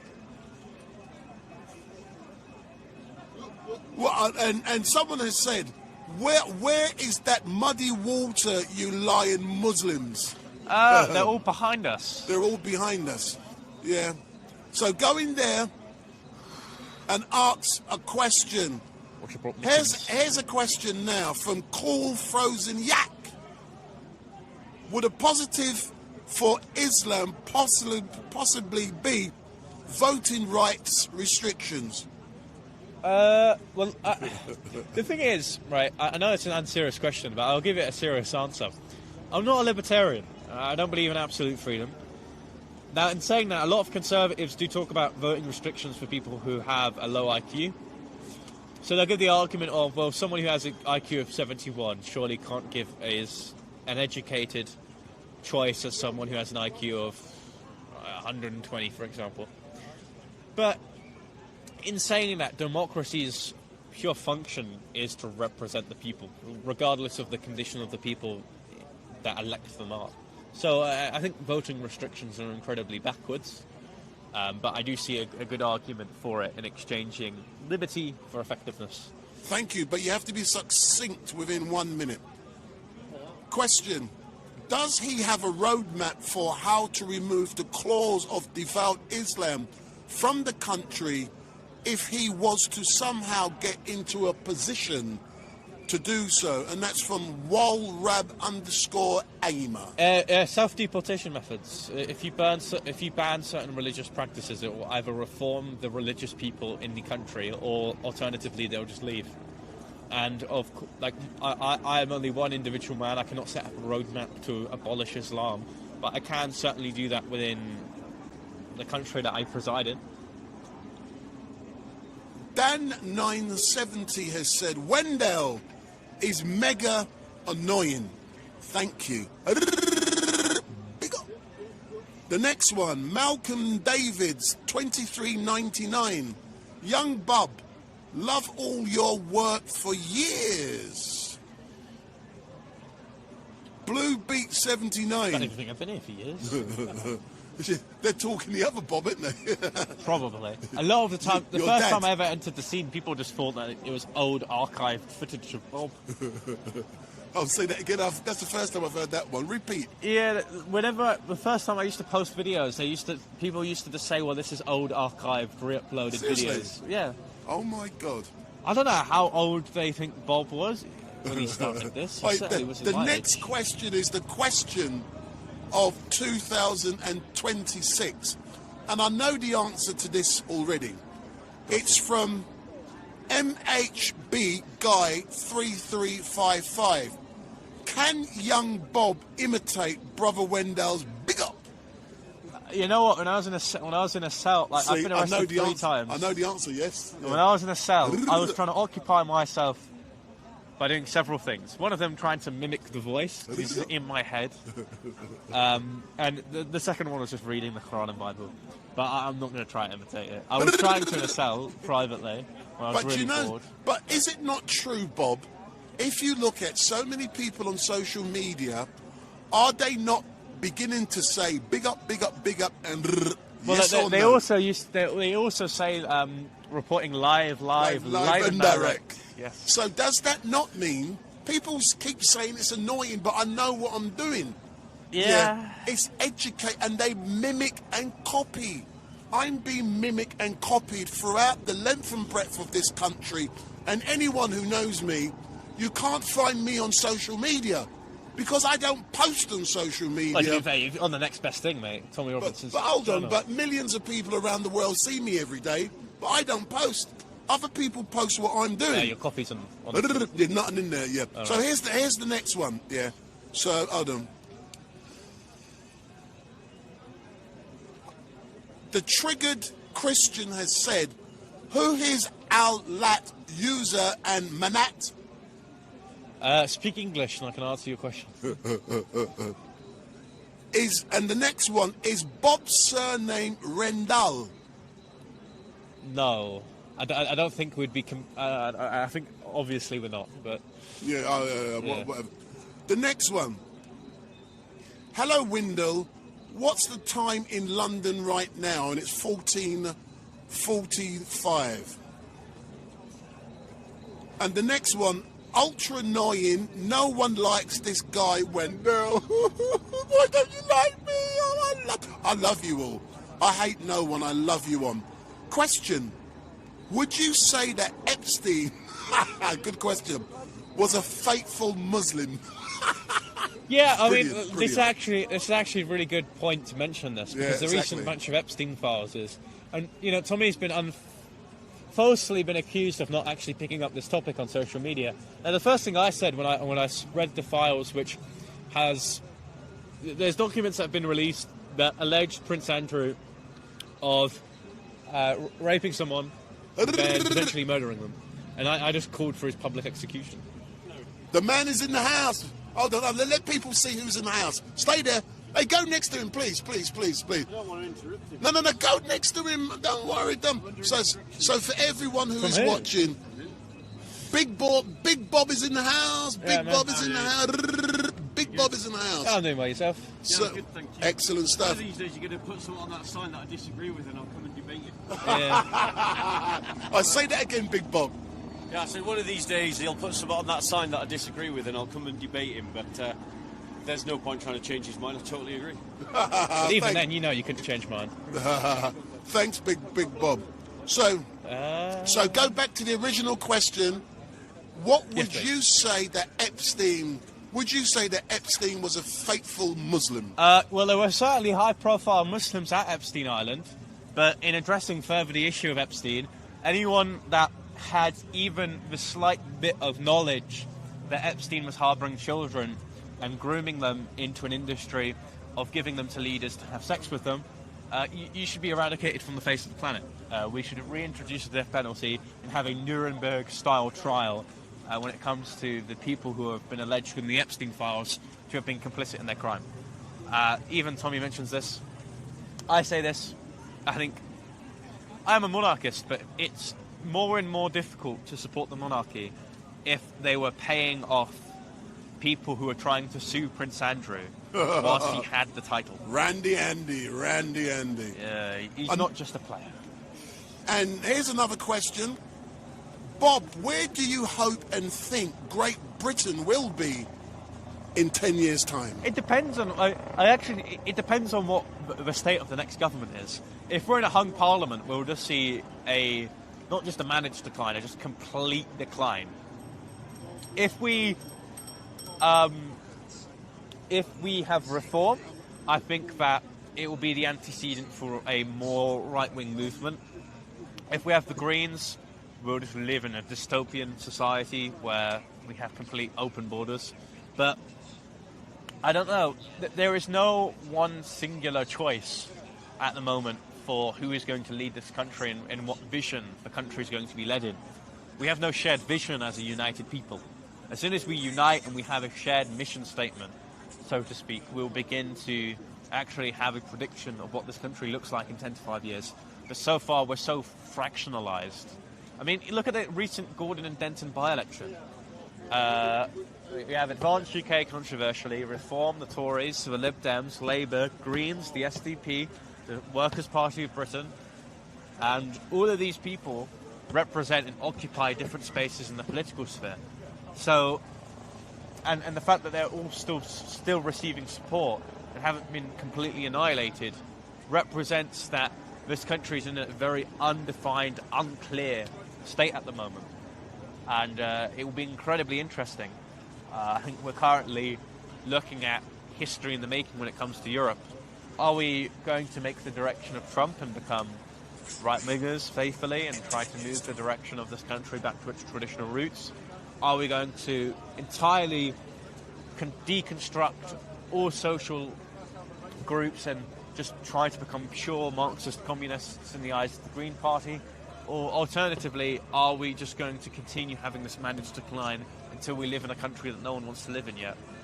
I have no clear answer. So for all of you in the chat, thank you very much for giving me your questions, but go into the chat and please ask Bob your questions, and I will do my best to answer those questions. But these questions are flicking through so quickly, and I can't go backwards. I can't go backwards on quite a few of them. When did Bob find Christianity? And that's what Lisa Marie 572 has said. 2.5 years ago. Put it on your calendar. Halfway through year 11 in secondary school. So we can hear a lot of police cars in the Yeah, background. they're grabbing for Wendell. They're all gravitating towards me, but there are many protests taking place. The Iranian, the Kurds, the Palestinians. London is a bastion of Do you protest. agree with the banner? Please, young Bob, launch your own channel. That's what someone is saying. I have my own channel. What's it called, and where can Young they find Bob. it? It's called Young Bob. Yeah, just Young Bob. Bob, how should we deal with the woke police? Ron Smith, 48, There's no 30. inevitable Hold way. on. Before you answer the question, if you have post questions before this one I'm asking, That's a good hot chocolate. please pose the questions again because I can't go backwards. So, Bob, Yes. how do we deal with the woke police? All right, the issue with the police force is all of the people in the force at the moment are the young, up-and-coming people who don't want to be sacked. The older ones who have common sense, who know what they're doing and know what the current direction of the Met Police is wrong, are going into retirement and don't want to lose their pensions. And if you look at West Midlands Police, for example, their commissioner, who decided to ban Aston Villa versus Maccabi Tel Aviv, whatever direction they took, the guy would have probably had to have an early retirement. He would have either had to stand down the Jewish players, the Jewish viewers from watching the football, in which case what happened, or you don't, and the Muslims have an uproar riot. Candice has said, get Bob a hot drink. I have one. And we've got a hot drink.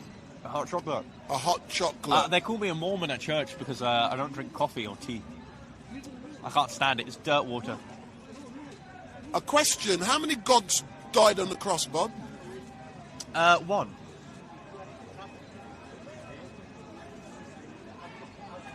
A question again about your channel.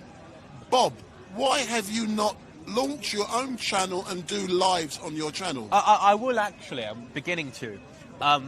If you look at my Twitter, you can see that I'm sort of trying to professionalise my bedroom, which it is.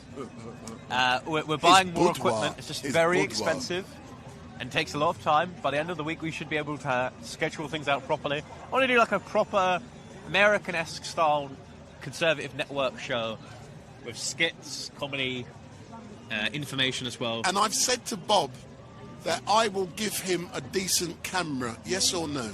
Yes. And I'm repeating it on live and direct. I will give Bob a decent camera. So go in there. Someone has said, and I'm going to answer this question.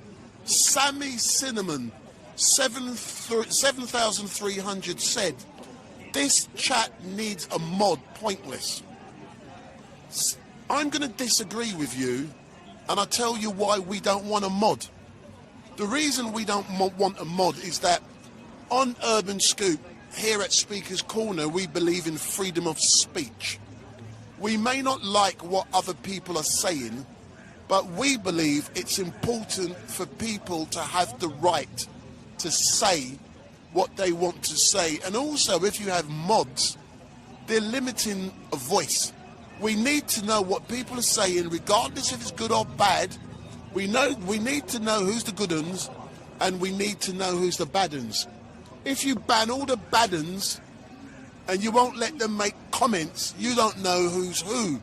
So, if you are a bad un, we ain't gonna ban you.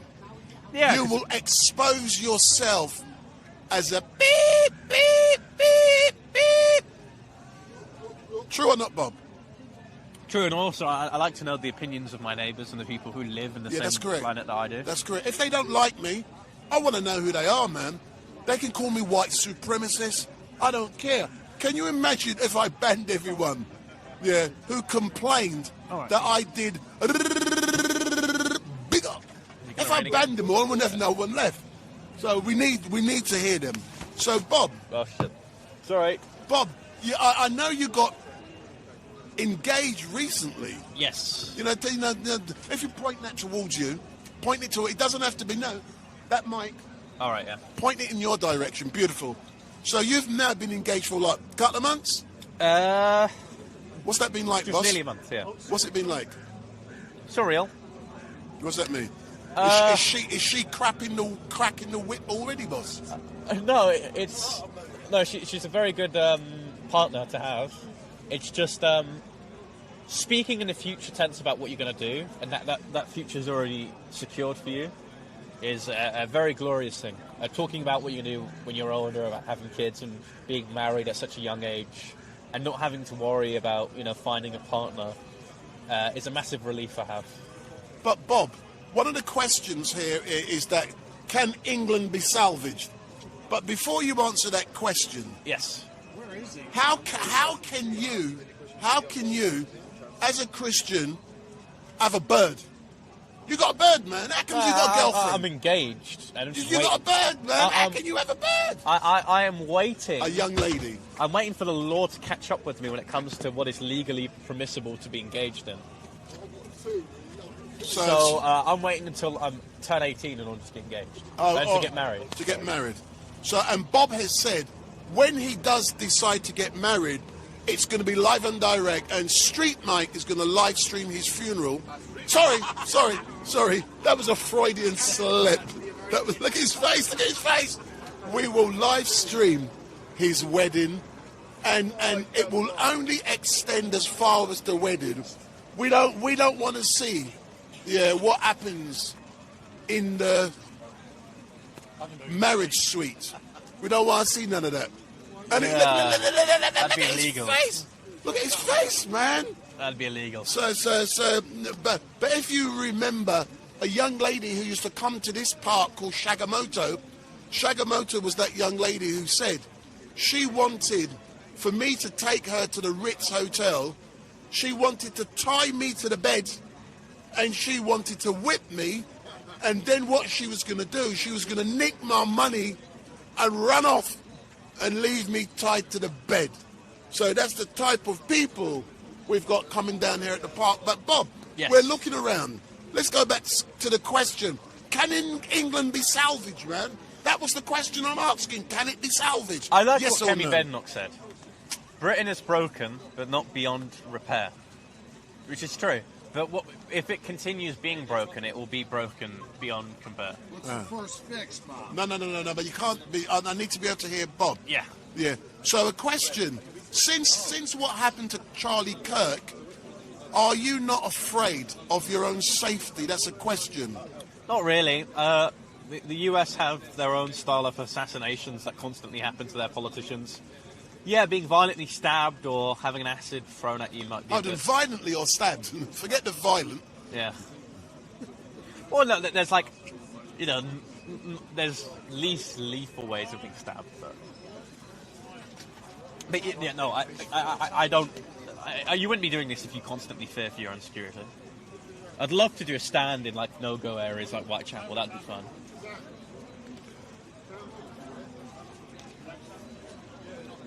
Someone has said, ask Bob to do more Twitter spaces. He's great. Yeah, well, here's the thing, and I'll address this controversy, actually. I do X spaces where I let anyone say anything. I don't moderate anyone, I'll let up everyone, and if you're nice to me, I'm nice to you back. Yeah, that's right. So controversially, I hosted some people who were of the ethno-nationalist persuasion. And, I was amicable with them. I said, we agree on some things and disagree on others. And, the things I condemn myself for two reasons. One, it was too top-heavy, and two, it wasn't... I let slip a lot of things that weren't conducive with an actual good discussion. So I don't care if you say anything insulting, but as long as it's actually productive within a discussion. If you substitute an insult for a point, I'll block it. So hell will not divide us has said, free Patrick, he's banned, don't lie Wendell. Let me answer that question. I have no control over what happens on this live chat. That is done by someone else, not me. Me personally, if anyone is being banned, I do not know. And from what I've been told, freedom of speech is promoted even if we don't agree with it. If someone who runs this channel behind the scenes has banned Patrick, I do not know, but it is probably for a valid, justifiable reason that you guys don't know about. So if someone has been banned, I know who runs, who does what, and I communicate with them. It must have been justified. So I know, but hey, stop it! Come on, we're live. So that no. But you got to do it the proper way, man. You may do it like that on your channel, but not on my channel. No, Listen, we are doing something, bro. So, Get Bob. in line, JC. So the next one, Bob. Your opinion on Nick Fuentes? You know what?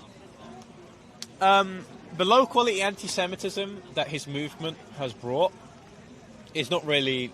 The Groypers will exist regardless of Nick, because they just represent a lot of people that I encounter on Discord, the people who are just completely politically black-pilled.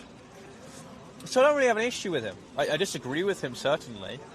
However, he is simply an expression of an incel movement, which would already exist if he weren't the one that was made popular. But even then, if you convert a lot of what he says on nationalism in America to here in the United Kingdom, he's a civic nationalist. He doesn't have strong opinions on nationalism, he does on Israel, but I don't have a major issue. If you take Nick Fuentes for what he is, which is just a comedic character, a persona, a personality, I don't think there's any problem. People are debating or arguing we need to ban spammers because they don't like spammers. But my starting point would be... Do you want to engage in a discussion? My starting point would be, Pardon? how do you define a spammer? That's my... Do you agree with it? Islam. Do you want to discuss it? Did you want to discuss it? So, Bob, if you give me 2 seconds. Huh? Next. No, we're only doing it today. Yeah, come on, man. I'll Come let on, you then. have a free platform. So, if you come here. I want to show you first. I want to show you. No, it's all about respect, man. You get what I'm saying? What we're trying to do here is to... There are no positives in Islam that oh, stop. No, wait. But hold on, JC, we're mics up. I'm doing it here. Yes, so we're doing it. I've told Bob, stop talking. Oh, I feel like the child in a divorced marriage. Yeah, so stay there. So what we're doing, sir, we're engaging. JC's going to answer a question in a minute. But if you want to go and engage with Bob, you can do. But if you want to defend Islam to show us the positive... To defend Islam, I was just... reform really He care asked me a question Tories. as I walked past. He said, there's no positives in Islam. Do I agree? I'm not Muslim, but I truly believe there's positive in everything. All right then, sir. So, JC, if you come here, yeah. Do you want to go and sit or just want to answer a question? Ask a question. No. If you come here, JC, I'm doing it different to you do it. I want good sound. So therefore, come here, come. So, Bob, if you can listen, yeah? Yes. Hello, this is JC from Soccer Films. I didn't ask for promotion. Ask Bob the question. I already asked you the question, though. No, but... Okay. Just ask it on the stream. Yeah. Okay, Jan Bobby. Yes. I'm over here, yeah. So the chat is asking why you decided to go to Advanced UK. Yeah, So the question is, why did you decide to go to Advanced UK? It's not that deep, in the sense that I'm just a member of a political party. I think Reform have imported a lot of Tory MPs, and they're not the ones that that questioned a lot of what has happened under the previous government, but rather people who actually contributed to the mess that we're hearing in the first place. So the Afghan resettlement scheme by Roger Jenrick and the Boris Wave under Swever Braverman, both individuals were accepted by open arms by Reform. So I think that Reform might be a vehicle for change, but a better vehicle for change would just be Advanced UK. Yeah. So, Bob, what I'm going to do, I'm going to ask JC to read some of the questions where his viewers are saying. Yes. But no. But I need sound. I don't care what you do. I need good sound. So read the sound. Yeah. Read the question. Yes. No, put it to your mouth. Jan Bob, ask them to... ask a propose- question. Invite them to ask a question. Yeah, I the invite lights on, anyone on the Soccer Soko channel to ask questions whilst it's incredibly raining and no one obviously wants to speak. JC. Check the sound as well, the mic sound. Just tell them. Is I the can mic barely alright? feel my hands, people. Hello? Okay. Hello? I can barely feel my hands, people. Come on. I've heard what you said about your hands. How about I get up there and change I'll Bob's tell you mind? what to do. Let's give Bob. How So about I get up Bob. there and change Bob's mind? So Change my mind. So Bob, go and have. my mind? So give us 2 seconds. I'm Cut it listening with to the Bob. American sarcasm, please. Yeah. So Bob, for 5 minutes, you can go and have a. Do you need a break for 5 minutes? Yes, Or preferably. so if you sit. So we'll take the microphones off you and put it on the table Yes. there. Yeah. No. It's my one there. Put my one there on the table. And so what we're going to do, just to let people know, young Bob is going to have a little 5-minute break. Toilet break. And you know, he's a growing lad. Yeah. And he's going to have a little.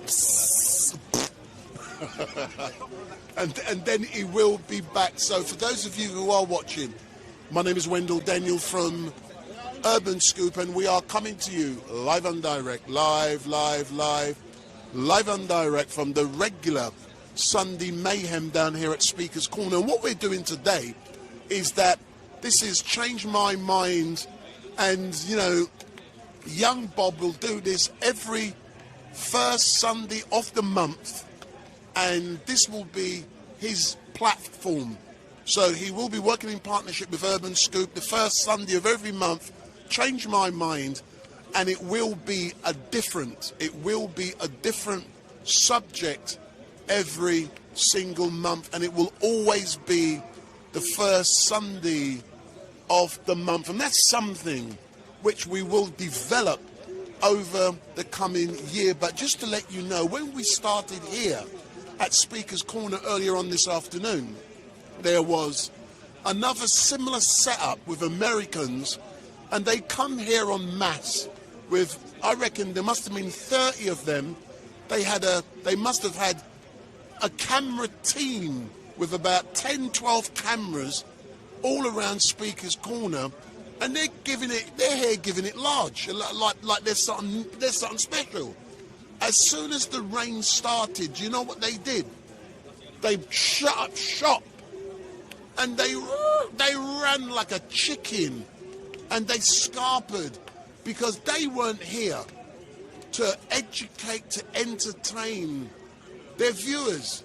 They were just here for a few clicks, and that is so sad. And at one stage, and they also had minders. They had about half a dozen people looking out to see if there's any security risks. And I said to them, look, man, I'm here every rascal week. I've been coming here for 4 years, 5 years. You know who's who. You can't just turn up to Speaker's Corner like you're some big shot and not know who's who. You turn up here, true or not, so you turn up here every week. You learn the ropes, you know who's who, and then you can do your thing. But as soon as it gets rainy, they run off. But to let you know, some plans we have for Speaker's Corner going forward, and it's, at the moment we're doing the Change My Mind at table, but what we do plan to do, and I know there's people listen to every single word I say, and I know they are probably listening to what I'm going to say now, but in the future, we plan here at Speaker's Corner through Urban Scoop, we plan to do a multi-camera live stream here at Speaker's Corner. When I talk multi-camera, I'm not talking one camera. I'm talking multi-cameras. I'm talking about the ability to bring on board online guests from around the world. And if you have a look at something, I'm going to aim my camera on there. You see that thing there? Have a look at that carefully. That's thanks to Elon Musk. That is my Starlink satellite, bro. We got Starlink. We are coming to you live and direct from Starlink. We are using a satellite system to bring it to you, man. And that's thanks to Elon Musk. What we are doing here with Tommy Robinson and Urban Scoop, we're modernizing. We are showing you what can be achieved, and what we will achieve later on this year is that we will be bringing you a multi-camera approach. Yeah, go on, Derek. We will be bringing you a multi-camera approach. We will also be bringing you live guests from around the world.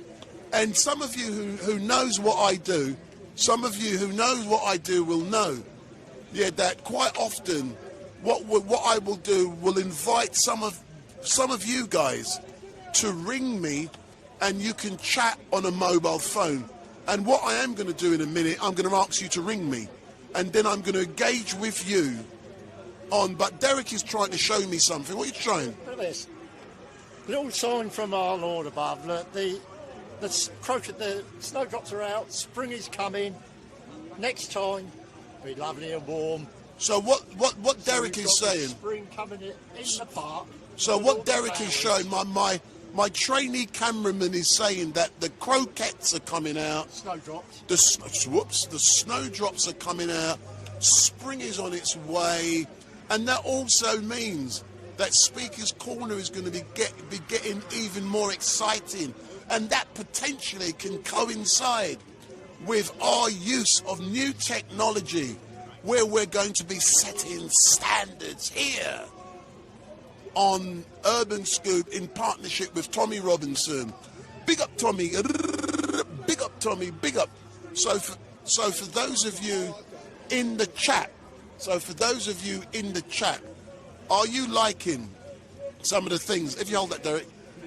Are you liking some of the things which I'm telling you? Because in a few moments, I know you don't like me doing big up. Forget that. I do it to annoy you, but it's my signature tune. Yeah. Are you liking the possibilities of being able, through this lovely channel, which is Tommy Robinson's channel, that we can engage with you guys by doing and using new forms of technology? So go into the chat, let me know what you think. Do you think it's a good idea, or do you just want one camera? Do you want multi-camera, or do you just want one camera? What do you prefer?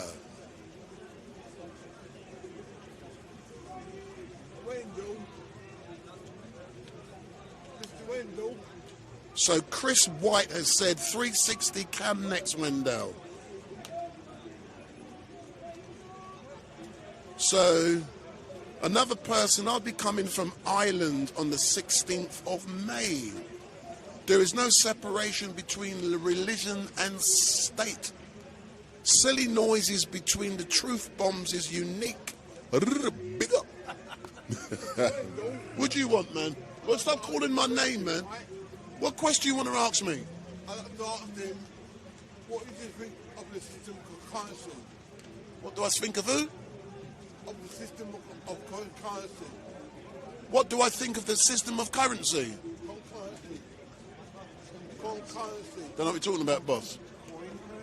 Don't know what you're talking about. She's talking about a kazi, a toilet. Concurrency. Concurrency. So for those of you who are watching, thank you very much. We're just waiting for young Bob. He's gone to the toilet. His constitution isn't as strong as us old men in our 60s. So he's gone away, and he will be back very soon. And just let you know a couple of things that are being planned. We've all heard about May the 16th, and that is going to be an amazing event being planned by Tommy and the team.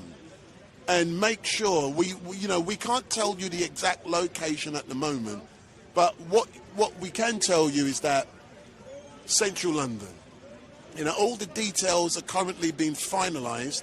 When it's all finalised, you will find out and you will discover more. And we've got the Muslims are now coming into the park. They're always late. Big up the Muslims. Oh, the dodgy Muslims are coming in the park now. So May the 16th, put it in your diary. It's going to be an amazing event. And I can see Bob 100 yards away from me. And, all of the details are being worked up. Oh, no, that's not. Oh, it is Bob. All those details for May the 16th are being worked up. But before May the 16th, I'll let you know a couple of things. There's going to be a couple of amazing events happening before then, and some of you may recall Ricky Dooland. and Pastor Ricky Doolan is arranging something very special for Easter. So we are planning something very special for Easter. Keep that in mind. Keep it in your diary. We're going to keep you informed. And what we should have been doing also is that you may recall that put it up higher, please, Bob. Pastor Ricky, no, higher up. All right, yes. Okay. Pastor Ricky was going to be doing, and he still is, baptisms. We're going to be travelling around the country.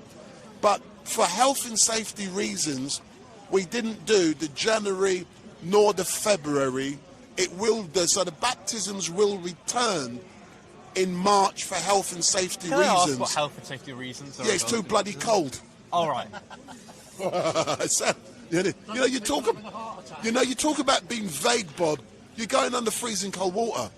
There's potential. It's so for health and safety reasons. We're not. No, you can pass it. It's right at the front. So that is the reason why there will be no baptisms until March. So, and then we're going to have a baptisms back. They will return in March, and then for Easter, there is going to be a big event in Easter. So, Bob, you went to the little boys' room. Yes. Yeah, no, don't hold my microphones, man. I don't care. I don't care what you do with other channels. Click that on for him. But I don't know how to do this. We like to set standards on Urban Scoop. Can you do this? Because I can barely feel my fingers. Are you cold? I was going to be rude there, so you need to put your hand somewhere warm, innit? No. Hey, Derek, why don't you sit next to him? No, thank you. And hold the brolly. Derek, can you sit next to him and hold the brolly? Yeah, and hold the brolly, yeah? Because we don't... I don't even need the umbrella, it's not raining. It's stopped raining now, isn't it? It's stopped raining. So I've been told by a young lady next to me it stopped raining. So I've got a fishing... So I don't... Yeah, you've got a fishing umbrella. I've got a fishing umbrella, but let Derek put this down. So Bob, so you've been to the little boys' room, you've now returned. Yes. So let's go back to start some of those questions. And so go back in. All right, go on then. Do you have anything to say that will change? Did you want to change his mind? To change your mind, I gotta ask. Yeah, go on. No, but you can't do it there. So it's all about sound. No. So if you let me put this microphone on you, and then you can sit next to Bob. There you are. All right. Young Bob, good to talk to you. Yeah. My American friend. I'm going to wipe the seat down for a second. That's all right. You got to do it raw, man. Huh? You got to do it raw or wet. Yeah, well, it didn't work. So, all right. So is this mic active or is it this one? Both. Both. Okay, very good. There you are. Now you feel like you're in a press room. All right. So my statement is that there's no single positive statement I can say about Islam. There's nothing good about Islam at all. Nothing at all. Correct. All right. Well, thank you for letting me have a seat here and sit with you. Yeah. And I don't know that much about you, so if I can just ask a couple of questions. Go on. That'll be helpful. So I know you're young, Bob. I know you're not yet 18. Yeah. That's great. I know you. It looks like you work with Urban Scoop, Tommy Robinson. Yeah. But can I ask who your boss is? Me. And God. I don't know who. Wendell? And who's Wendell's boss? No idea. Wendell works independently for free. God is my boss. Yeah, God. Okay, is Tommy anyone's boss here? He's the boss of the channel. Okay, boss of the channel. If you guys say so. Okay, so God is your boss. We'll take it that way. And then, so I'm a Jewish Zionist. I'm considering running for Caliph this year, coach for Caliph 2026. So I think before I do that, I should learn how to advocate better for Islam. So I'm using this opportunity to learn how to advocate better for Islam. Is that all right? When you mean advocate for Islam, is that winning over the Muslim vote, or is that going against Islam? Well, if I'm going to be the Caliph, I've got to be able to speak. Caliph! I don't know. It's a thing in Islam. You don't know that much about Islam, so that's all right. We'll learn that today, young Bob. I couldn't hear you properly. I thought you said. Sorry, I can talk louder. No. You just said Caliph in a very American way. Very American. Okay, good. Also, caliphs aren't technically not really elected, are they? Well, I could be the first elected caliph. Now we're talking. Now we're starting to get somewhere. Yeah. Okay, so wait a minute. If they elected me caliph, would that be positive about Islam? Not really. Well, You're presiding over a society that isn't moral good. What if they moved from non-elected to elected caliphs? Would that be a positive step? No. Okay. It's like if we talked about the Nazi Party had a democratic process in voting in the next Führer. That's not a good thing because you're still. They voted in the last one, so. Yeah, but I'm just giving a hypothetical that if there's a position within the Nazi Party that you could elect, just because it includes democracy doesn't mean it's a good thing. Okay. So all right. So we've got a little basis. I'll only be a little bit longer because I don't know that much, and I'm still learning. And to get to the point where I can actually be elected caliph, I'm going to have to learn a lot more. Yeah, you will. Okay, so let's start So I just want to take someone like me who just doesn't know that much. But let's say someone who doesn't know anything about like my faith, Judaism, or your faith, Christianity, or Islam at all. Okay? Yeah. Now, that person first gets introduced to Islam. Is that good or bad? I think being introduced to a false religion is, in most cases, a bad thing, yeah. Whoa, excuse me. I'm not sure I heard you correctly. Did you say most cases? Well, I would say that, depends. No, I just want to clarify. Did you say most cases? Because I'm not sure I heard you correctly. Correct, yes. Okay, so not all cases. So in some cases, it's a good thing. Yeah. Did I just change his mind? That was fast. No, I'm sorry. We'll keep going. No. It's only if Islam, if in learning about something about Islam, it's a means to an end. So if you learn about something about, if you learn about God's existence through encountering some sort of Muslim tribe, that's a good thing, but it's not a good thing that's exclusively within the Islamic faith. Okay, so it's a good thing that Islam can introduce people to one God. But it wouldn't be the purpose of Islam. Okay. Islam is not a means to an end. Okay. In most people's understanding of Islam props itself up as a religion that is true. I'm saying that in the case of someone who doesn't know God, that begins to generically know God because he encounters some Muslim tribe, then of course that is a good thing because then it at least knows the existence of a God.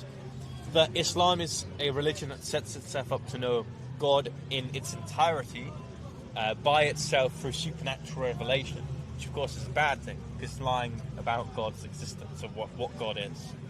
Okay, so we've already established, I think, in some respects, that Islam is a good means to an end.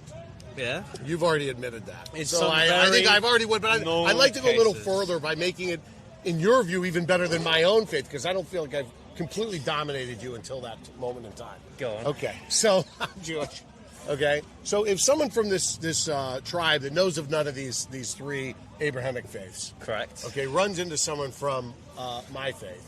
Yeah. Okay, they are not going to learn anything about anything. I don't think about Islam really particularly. Maybe some of the similar rules. So we'll just put that aside.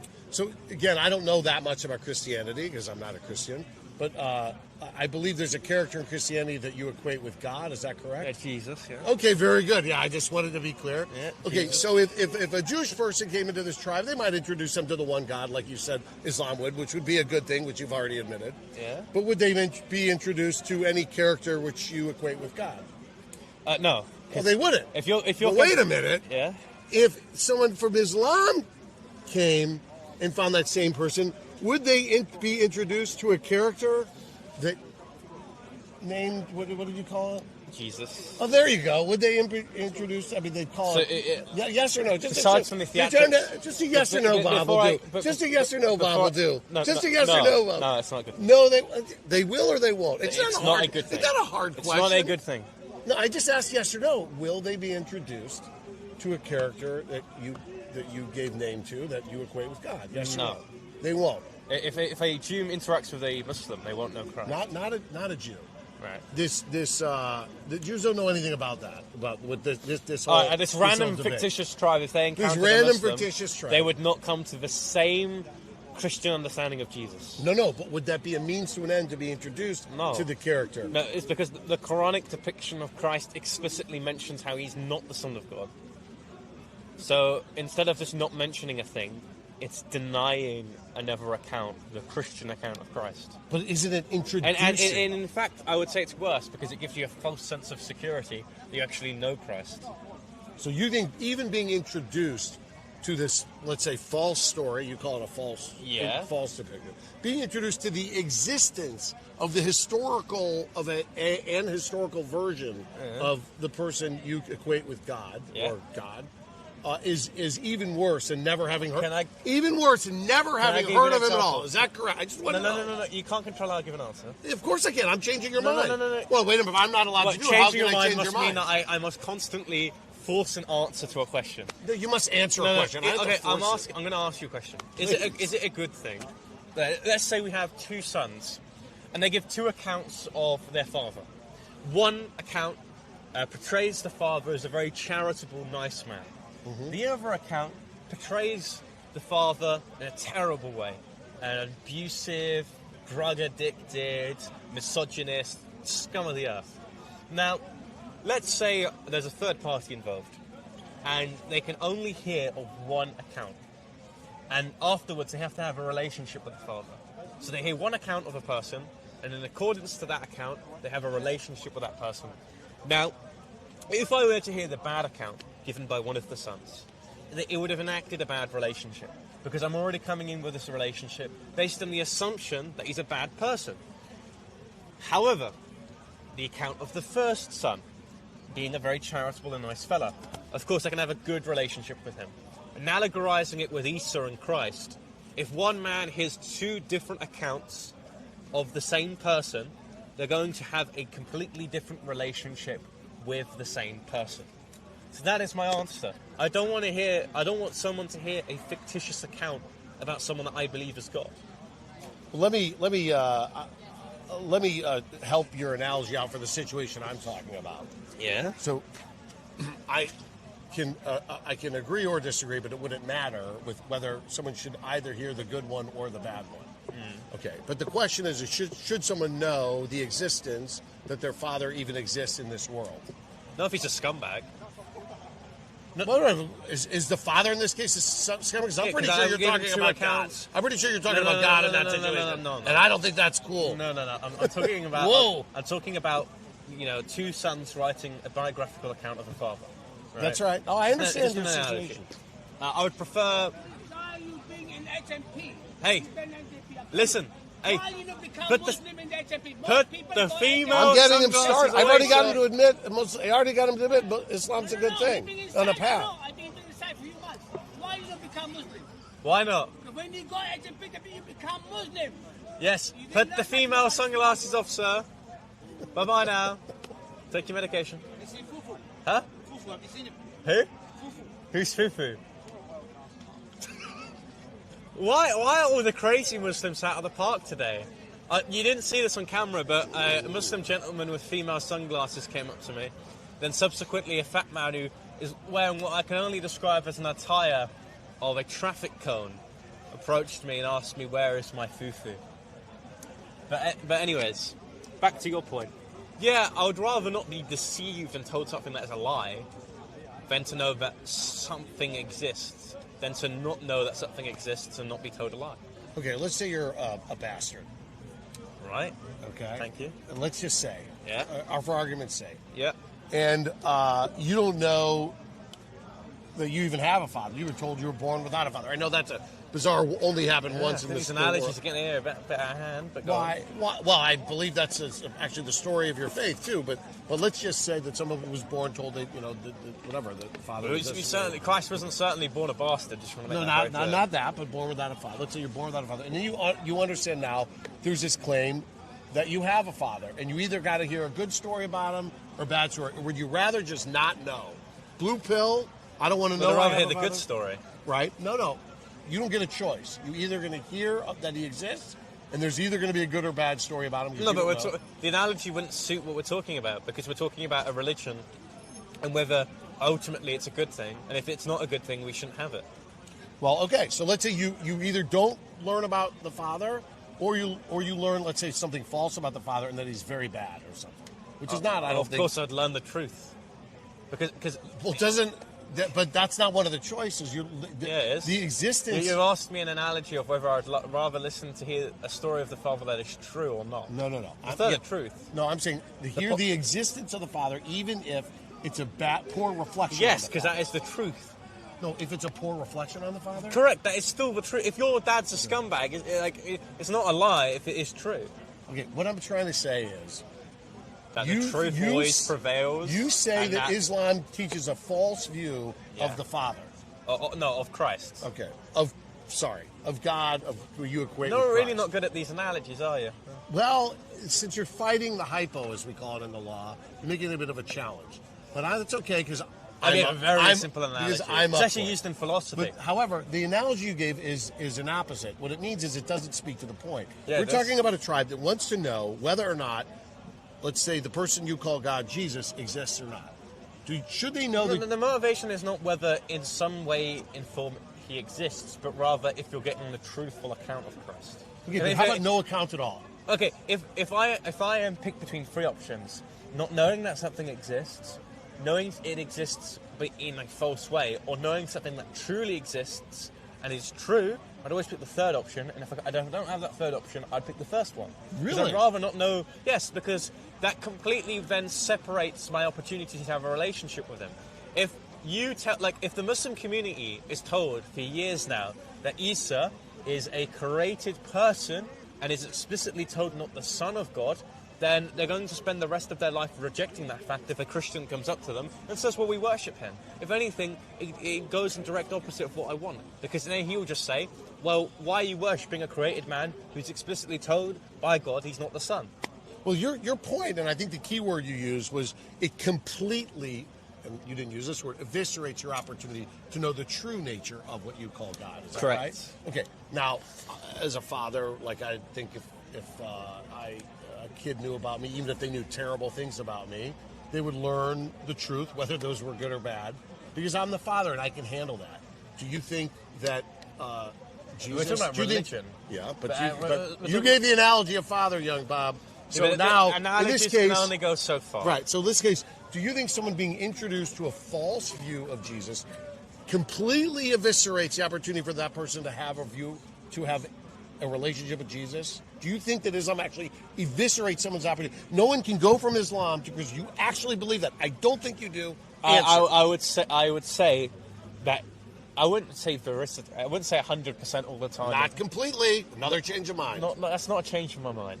That's just rather to say in the normative case. Roll the tape. No. Okay. Roll the tape. When you say a statement, there is no positives within Islam. It's in the normative case of how someone would have a relationship with that religion. Yeah, like there can be some exceptions to this rule, which you're talking about. You're talking about no means not none. Yeah, you're talking about no, not none. The normative case of how someone reacts to Islam. In the normative case that someone acts with Islam, they'll continue believing that Christ is a created being and not God. But there are some exceptions where, of course, I believe that God intervenes, but the human rationale kicks in, and they begin to investigate Christ further in his historical context. But saying there's an exception, or there's a small case in which case this is not true, does not destroy the concept that normatively Islam is not a positive for most people. Not a positive for most people. Does anyone have a black marker to change? Can you? Yeah, please go get me a black marker and change that to not a positive for most people. Yes, because that's what we call complete victory. But we're not done yet. We're not done yet, because we all know that banners reflect the hyperbolic banner reflects the actual position of someone who's speaking. You do like having this, don't you? I'm not quite done yet. Yeah. Because I now understand that there are people in the history of Christianity who may have known Jesus. Yeah. Right? Yeah. And may not have really believed he was God at that moment, but they knew him. Yeah. Does that exist? But Christ will always point to the fact he is, and people will always come to the natural conclusion in interacting with Christ that he is God. People will always come to the natural conclusion. Yes. People always, even if introduced in such a negative way No, I'm as Islam. I'm talking about Christ. No. Certainly you couldn't have said I- that. I'm saying I didn't mean to win that much. Can you guys erase that? Can you erase it? You didn't mean that. Sorry, you didn't mean to say that. No, I said in his ministry, like him physically appearing to people. I thought the question was in the time of the New Testament when Christ was actually speaking to people. Did people come to the conclusion he was God? That's different from someone writing about him centuries later. I'm a little scared. I'm really just running for caliph. I'm really trying to get a political position in Islam. I'm not trying to convert Bobby. I didn't mean to go this far. I want to apologize to the viewing audience. This is apparently what winning looks like, and you know what? It's no better from Of course, this the side. American will It's say no that. It's not as great as it looks. I know it looks good to you guys that winning this much. I didn't mean to win this much. I want to apologize to the viewing audience. Hey, Right. Bob. Pleasure as always, my American friend. All right, what time does that lead us up to now then? Don't touch. Big up. At some point, you have to teach me how to do that. Big up. No, I can't do it. Big up. No. Who wants to debate, Bob? Because we're closing down in a minute.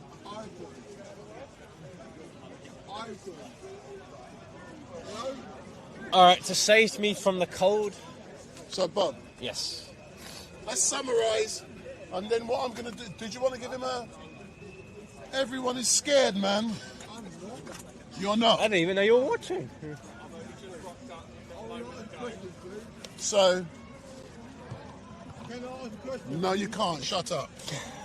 So good afternoon. Wendell is very brutal. So good afternoon to all of you who are watching. My name is Wendell Daniel, and welcome to Urban Scoop. And we are coming to you, Lou, live and direct from the regular Sunday mayhem down here at Speaker's Corner. And what is really great is that this great gentleman sitting come next to me, Bob. Come next to me. Please. This gentleman here, his name is Young Bob. He's a spring chicken. A young 17-year-old with the balls of steel. And shut up, you're an old man, you're drunk. Look, this man come here this afternoon. He got his pecker out and he pissed on the floor in front of people. And you are a disgrace. You should not be allowed into Speaker's Corner. And it is the people like you. People like you bring shame upon people who've got the same hairstyle as you. And I'm ashamed to say that, but coming back to... I ain't scared of you, bro. But Bob, it has been an amazing time down here. This is the third occasion you've done Change Your Mind. Have you enjoyed it today? I have. Do you know something? I've really enjoyed today. It's gone quick. It's been very challenging because of the weather. But we've gone through it. See that young lady there? She likes you. Look at that lovely, sweet lady. Come and talk to me, man. Come and talk to me. Come and talk. You know young Bob? You know, look. Do you know this guy here? Do you know him? His name is Young. Come. Make sure you tune in. Hey, come round, my darling. Don't be scared of me. My name is Wendell Denham. Should I tell you how many people are watching? Would you like to know if you hold that? No. It's Would you not like to many. estimate. How many people do you think are watching? Couple hundred? I used to work for the Queen, right? I've been sitting your whole life. 44 people.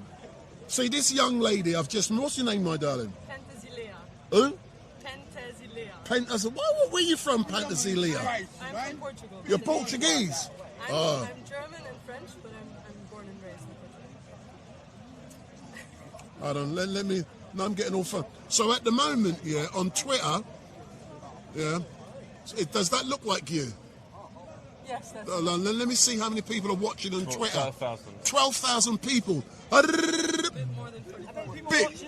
And no, they're not watching me. They don't know me.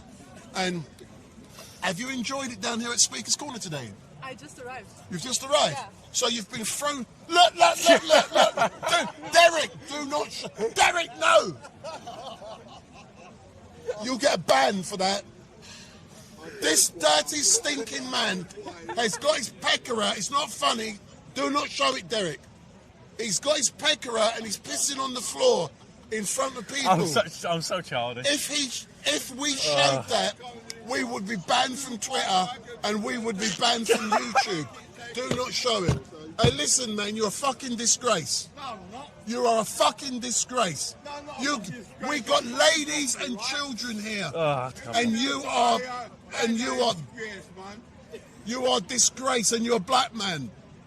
Get out the park. You are a Rasta. Get out the park. You're a fucking disgrace. Excuse my language. Oh well. Excuse my language. But you've enjoyed today. You don't normally see this. All I would like to do, my darling, is apologise for the behaviour of this graceful man. You don't have to apologize. It's not the first time he's done it, it's the second time. It ain't funny. We could just get the police and get into. Yeah, no, but we're going to be shutting down in a minute anyway. Yeah, but what made you decide you wanted to come to Speaker's Corner? I always find it really interesting because I think we need a place where we can speak about all kinds of things without being afraid to speak up. That's how we learn and that's how we grow as a society. Is this the first? So you saw Speaker's Corner online. I know I passed here two weeks ago. I passed here by bicycle and I was wondering what it was, and then I stayed until late because it was so interesting. Hey, listen, come sit down, man. Come sit down on the seat.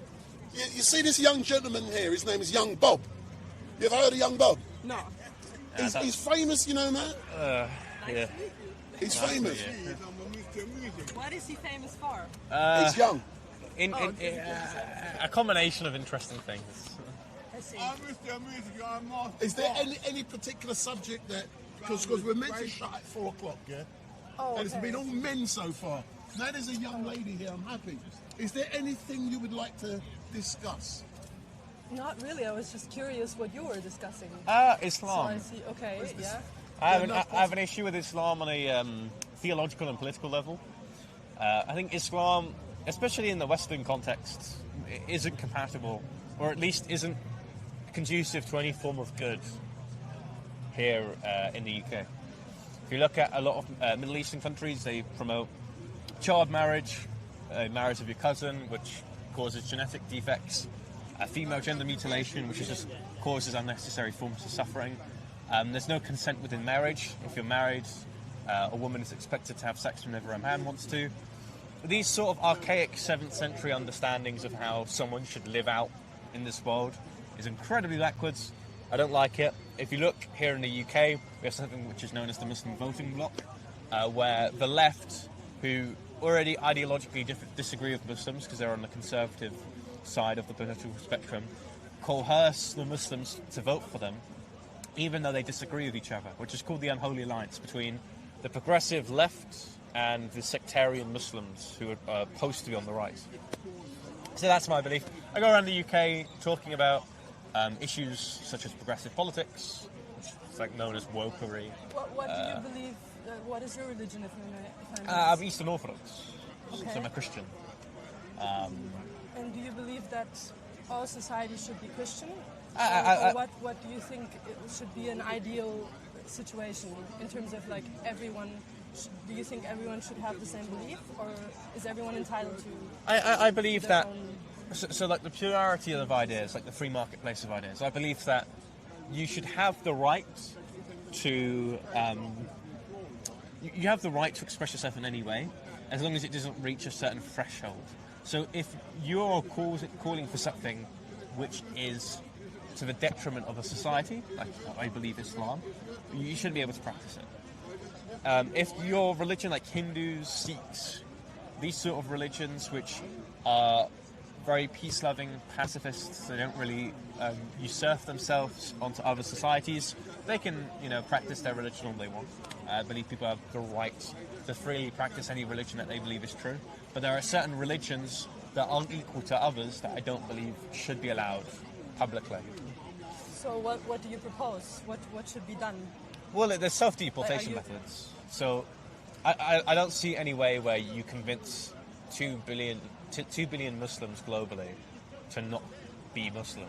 So you just have self-deportation methods here in the UK. So banning halal slaughter, banning publicly the burqa is a huge security risk. Banning the teaching of Islam within schools. There's some other small, more taboo religious practices you could talk about as well. But mostly that's very hardcore, I think. It's just... Well, what's more hardcore? Banning a certain form of slaughtering of meat, or what happened a few years ago in England where you had a teacher who, during a religious studies class, drew a picture of Muhammad and now is in permanent hiding because all of the Muslims are now threatening to kill him. Look what happened at Charlie Hebdo. France has a long history of being a secular society, and they behead a man for just simply mocking with Muhammad. I don't disagree that there are like cultural issues within different religious organizations. This is not just Islam. It's not just Muslim. It's just if you look closely at each closed religious society, you will encounter issues. Do you not think Islam has... I just think that one thing is very dangerous, which is if you go radically against something, because you need to be very wary of what you're against and what you're trying to... Sorry for just I'm not stopping you. An incident has just occurred. The person who was the instigator is going to get arrested. Oh, what the fellow not next to us? Yeah. The old girl's going to come in. And you saw what happened, didn't you? Yeah. Unfortunately, I did. But I'm a massive child, so I was just laughing. I apologise, by the way. That's not how someone should react when someone's indecently exposed himself. Anyways, I would say you're right. You shouldn't irrationally go after something radically. But what I would say is the things that we know that are wrong, we go against radically. Like, we go very hard on murderers, rapists, people who commit crimes.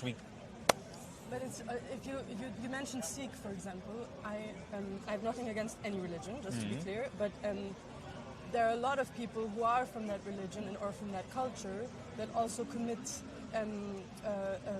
crimes. Crimes with, I don't know what's the exact term, but it's when women are married forcibly. Rape, yeah. And or are murdered because they're women. But And those are things that are cultural, and those are... I don't think it's the fault... I just think it's really dangerous to forbid something. I don't think so. And I think it's like, if you're saying people shouldn't wear hijabs... Or burqas. Or I think that's really dangerous, and it goes because that's a choice in the end of the day. I would substitute the choice of a thing by religion, but it can also be something that is deeply sacred to someone growing up or just being raised. And I think they should have the choice to wear whatever they want. That sake of whether it is tied to religion or not, I think that's up to every individual to choose. Well, the sake of the sense of sanctity that people have for clothes like the burqa is from a very faulty understanding. So if you look at the reason why Muslims tell women to wear it, is because men must lower their gaze, which means it's up for the men to stop lusting over women, not for women to stop appearing physically in order for us to lust over them. So I would say that there are things that I would exchange someone's liberty to do for the sake of their safety or upholding certain principles within our society. So I think the burqa is very much a misogynistic piece of clothes, because it teaches that women are responsible for the sins of men. I would also say that it is a huge security risk for the entire population of people. Because when it comes to, for example, if it's a woman who's wearing a burqa committing a crime, we can't properly identify them. Because they'll have everything covered, and we can't properly give a description of the person without just without religiously profiling Muslims. I don't say that I have the answers. I just think that radical choices are really dangerous, no matter in which direction. Even if you're coming from a good place. Yeah. Why are you smiling? No, sorry, I'm very childish. This is the person next to the camera about to get nicked. It's just such a funny... Okay, yeah. I don't disagree with you, like, on the terms that certain religions... Yeah. My apologies for interrupting, but for all of you who are watching, an arrest is just going to take place because some of you will be aware that some moments ago, a gentleman got his private parts out and urinated in front of everyone here at the park, and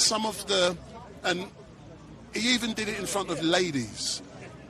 There's certain things that are okay at Speaker's Corner, but one thing that is not okay is to expose yourself. But I made sure that my cameraman did not capture what he was physically doing, but I described exactly what was happening at the time. It is not the first time he's done it. It's the second time he's done it. But I'm still arguing, and there is going to be an issue here.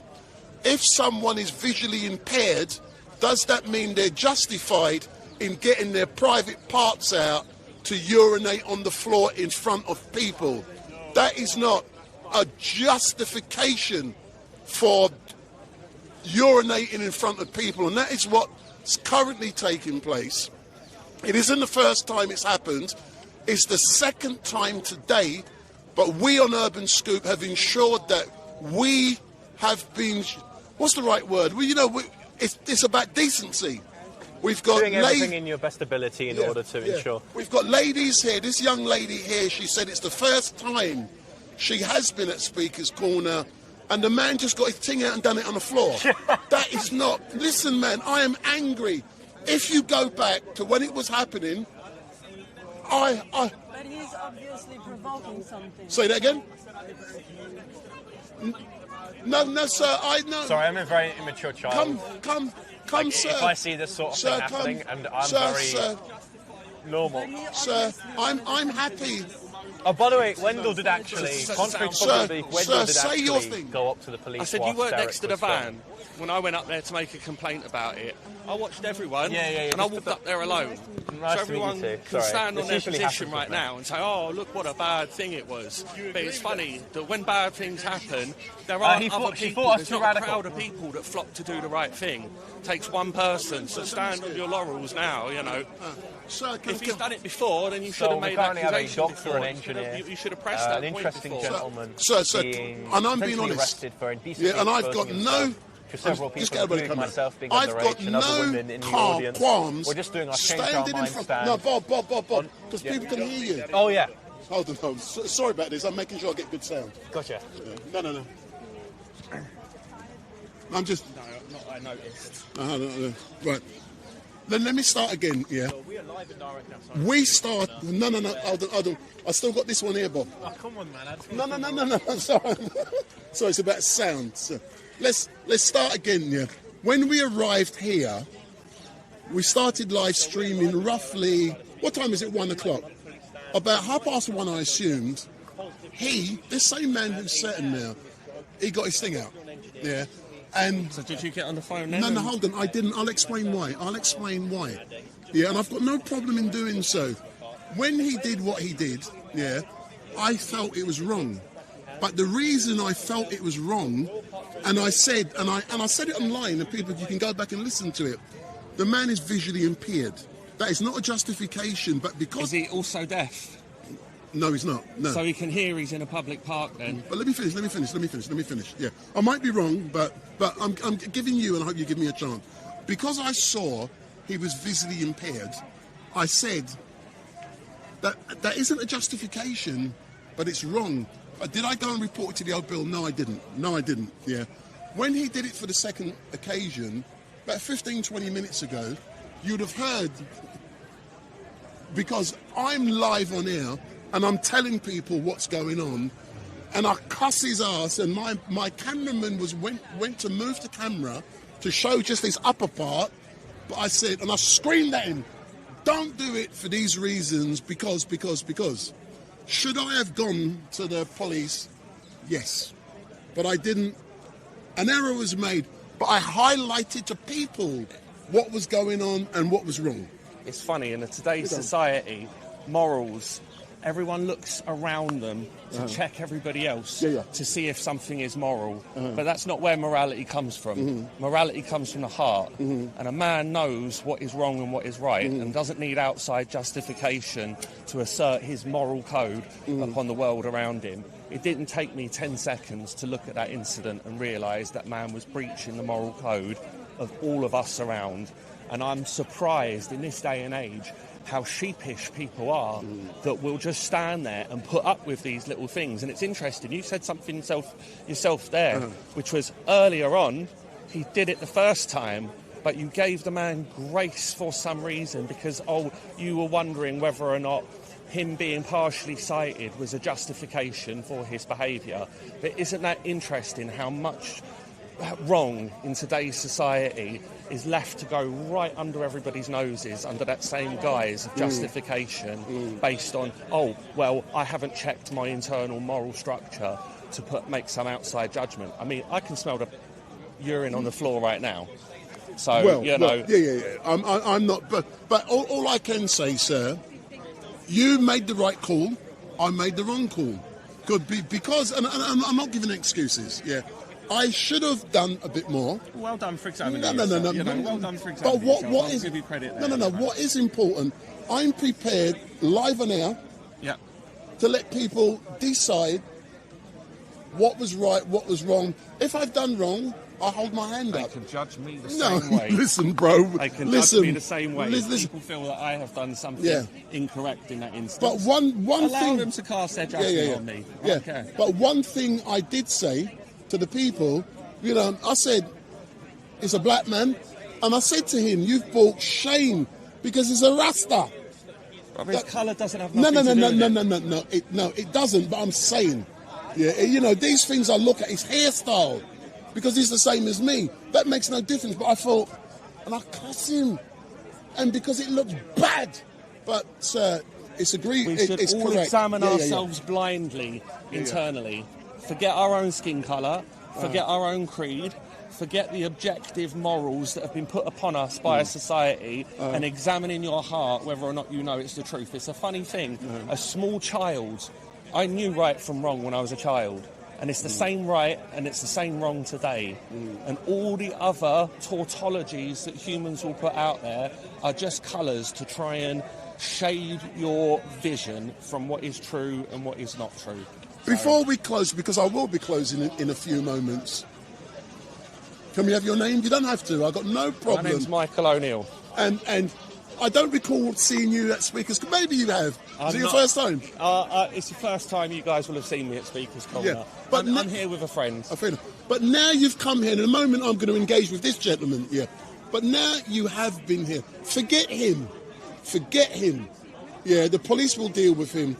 What is your assessment on what you're seeing? It's an interesting rabble. It's a collection of different opinions. People are vying for their right to be heard. I think very often a lot of these people struggle to feel as though they're heard in whatever environment or domain that they come from.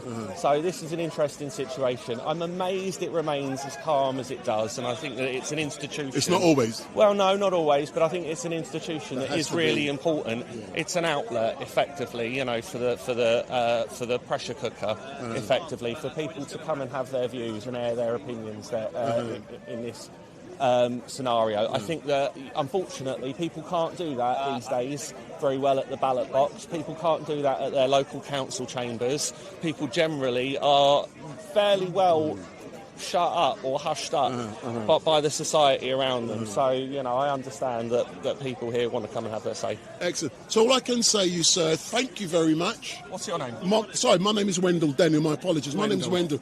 We're currently on... I've heard of you. Everyone knows me. We're currently live and direct on Tommy Robinson's YouTube channel and also on Tommy Robinson's Twitter page, and I've no doubt this is going to be... Tommy. I've given him a hard time over the years, actually, but he's absolutely right. I've no doubt this is going to be national press tomorrow. Oh, well, there we go. Who cares? That's life. Jesus never existed. Come. This. Wendell, take care. Yeah, thanks a lot, yeah. We're now chatting Jesus has never existed. It was made up lies. Put your mask on.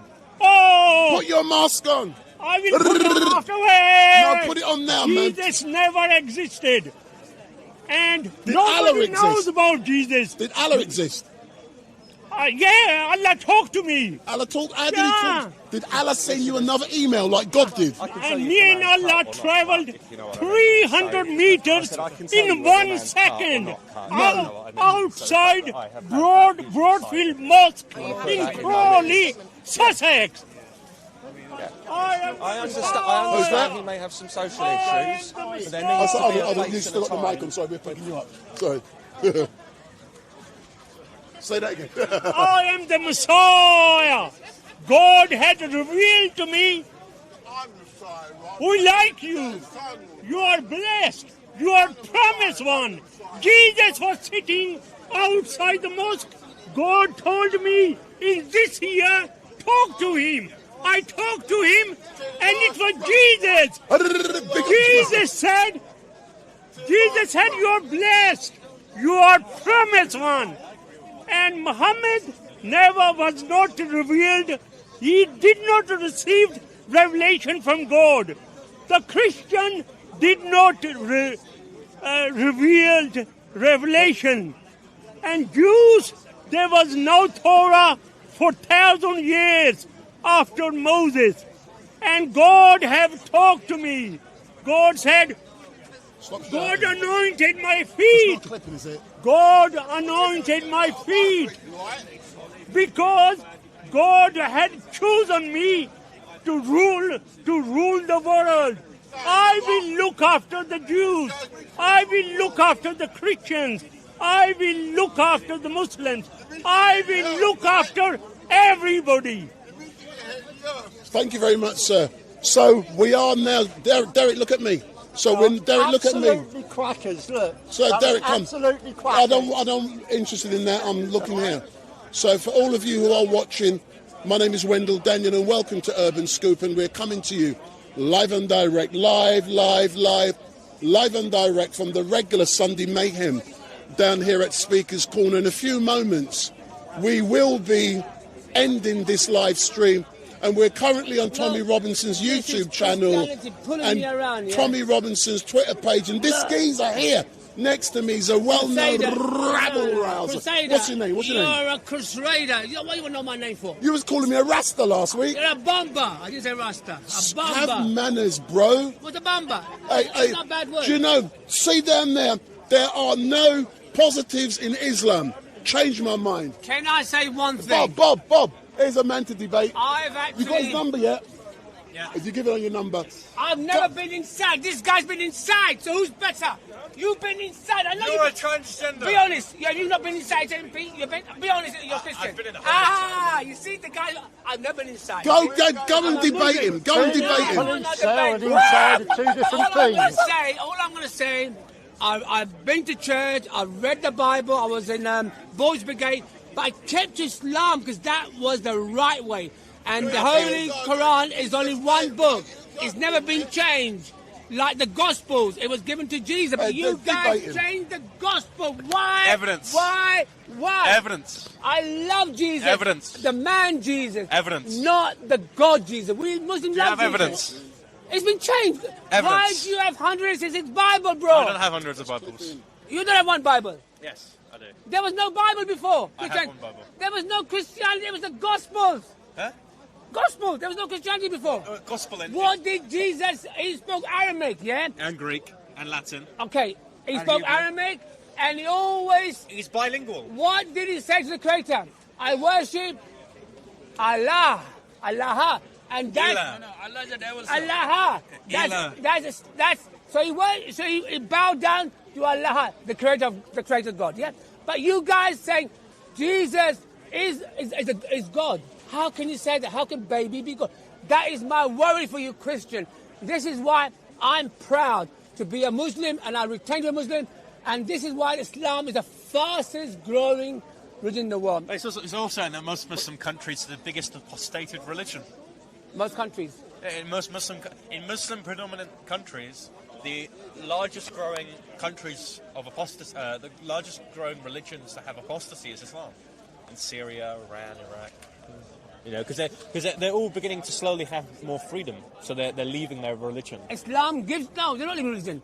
I'm Talk telling about you, Iran. There was a few years ago there was a Zoroastrian revival in Iran because they're slowly having to capitulate religious freedoms. Islam gives you freedom.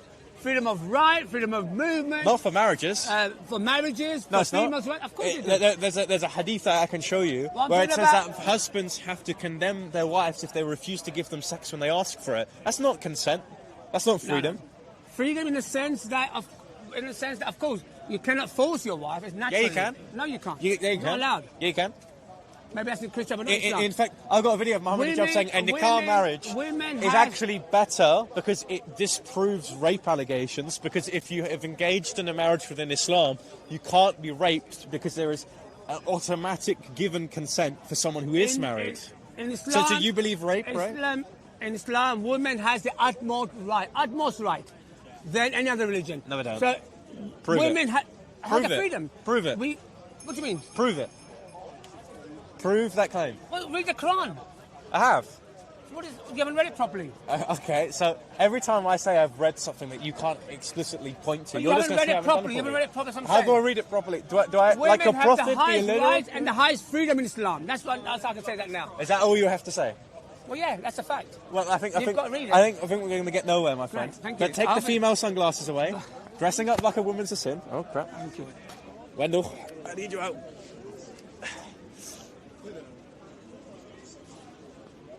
Right, what am I doing with this mic? If you go in front of there, Bob. Oh, I'm so cold. I'm tired. We're literally shutting down. I'm going to get the Bob. Sit down, please. Sit down. Go in the middle. My wet ass. Just ready for the backdrop. Beautiful. Great. So summarise. Well, this has been interesting. We actually spoke to more Muslims on average compared to other topics, so it shows that if you're more brutal in your claims, you always get, of course, more people. Thank you for Wendell and the beautiful people at Urban Scoop, as always, for facilitating that platform. If you haven't done so already, please subscribe to the Tommy Robinson YouTube and Twitter page. We'll be at it at the first Sunday of every month with an undecided topic on the next month. And the month after that will have to be on Easter, because it will be on Easter Sunday. However, despite that, be there at the United Kingdom rally. 4 nations, 1 kingdom. God bless you all. Wendell's closing it off now. I'm Young Bob. You can find me at Young Bob on Twitter and YouTube. But that is the summary in place, Wendell. If that is sufficient. If not, I'll keep on rambling.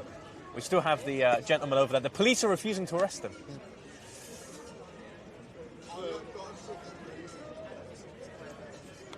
Stay there.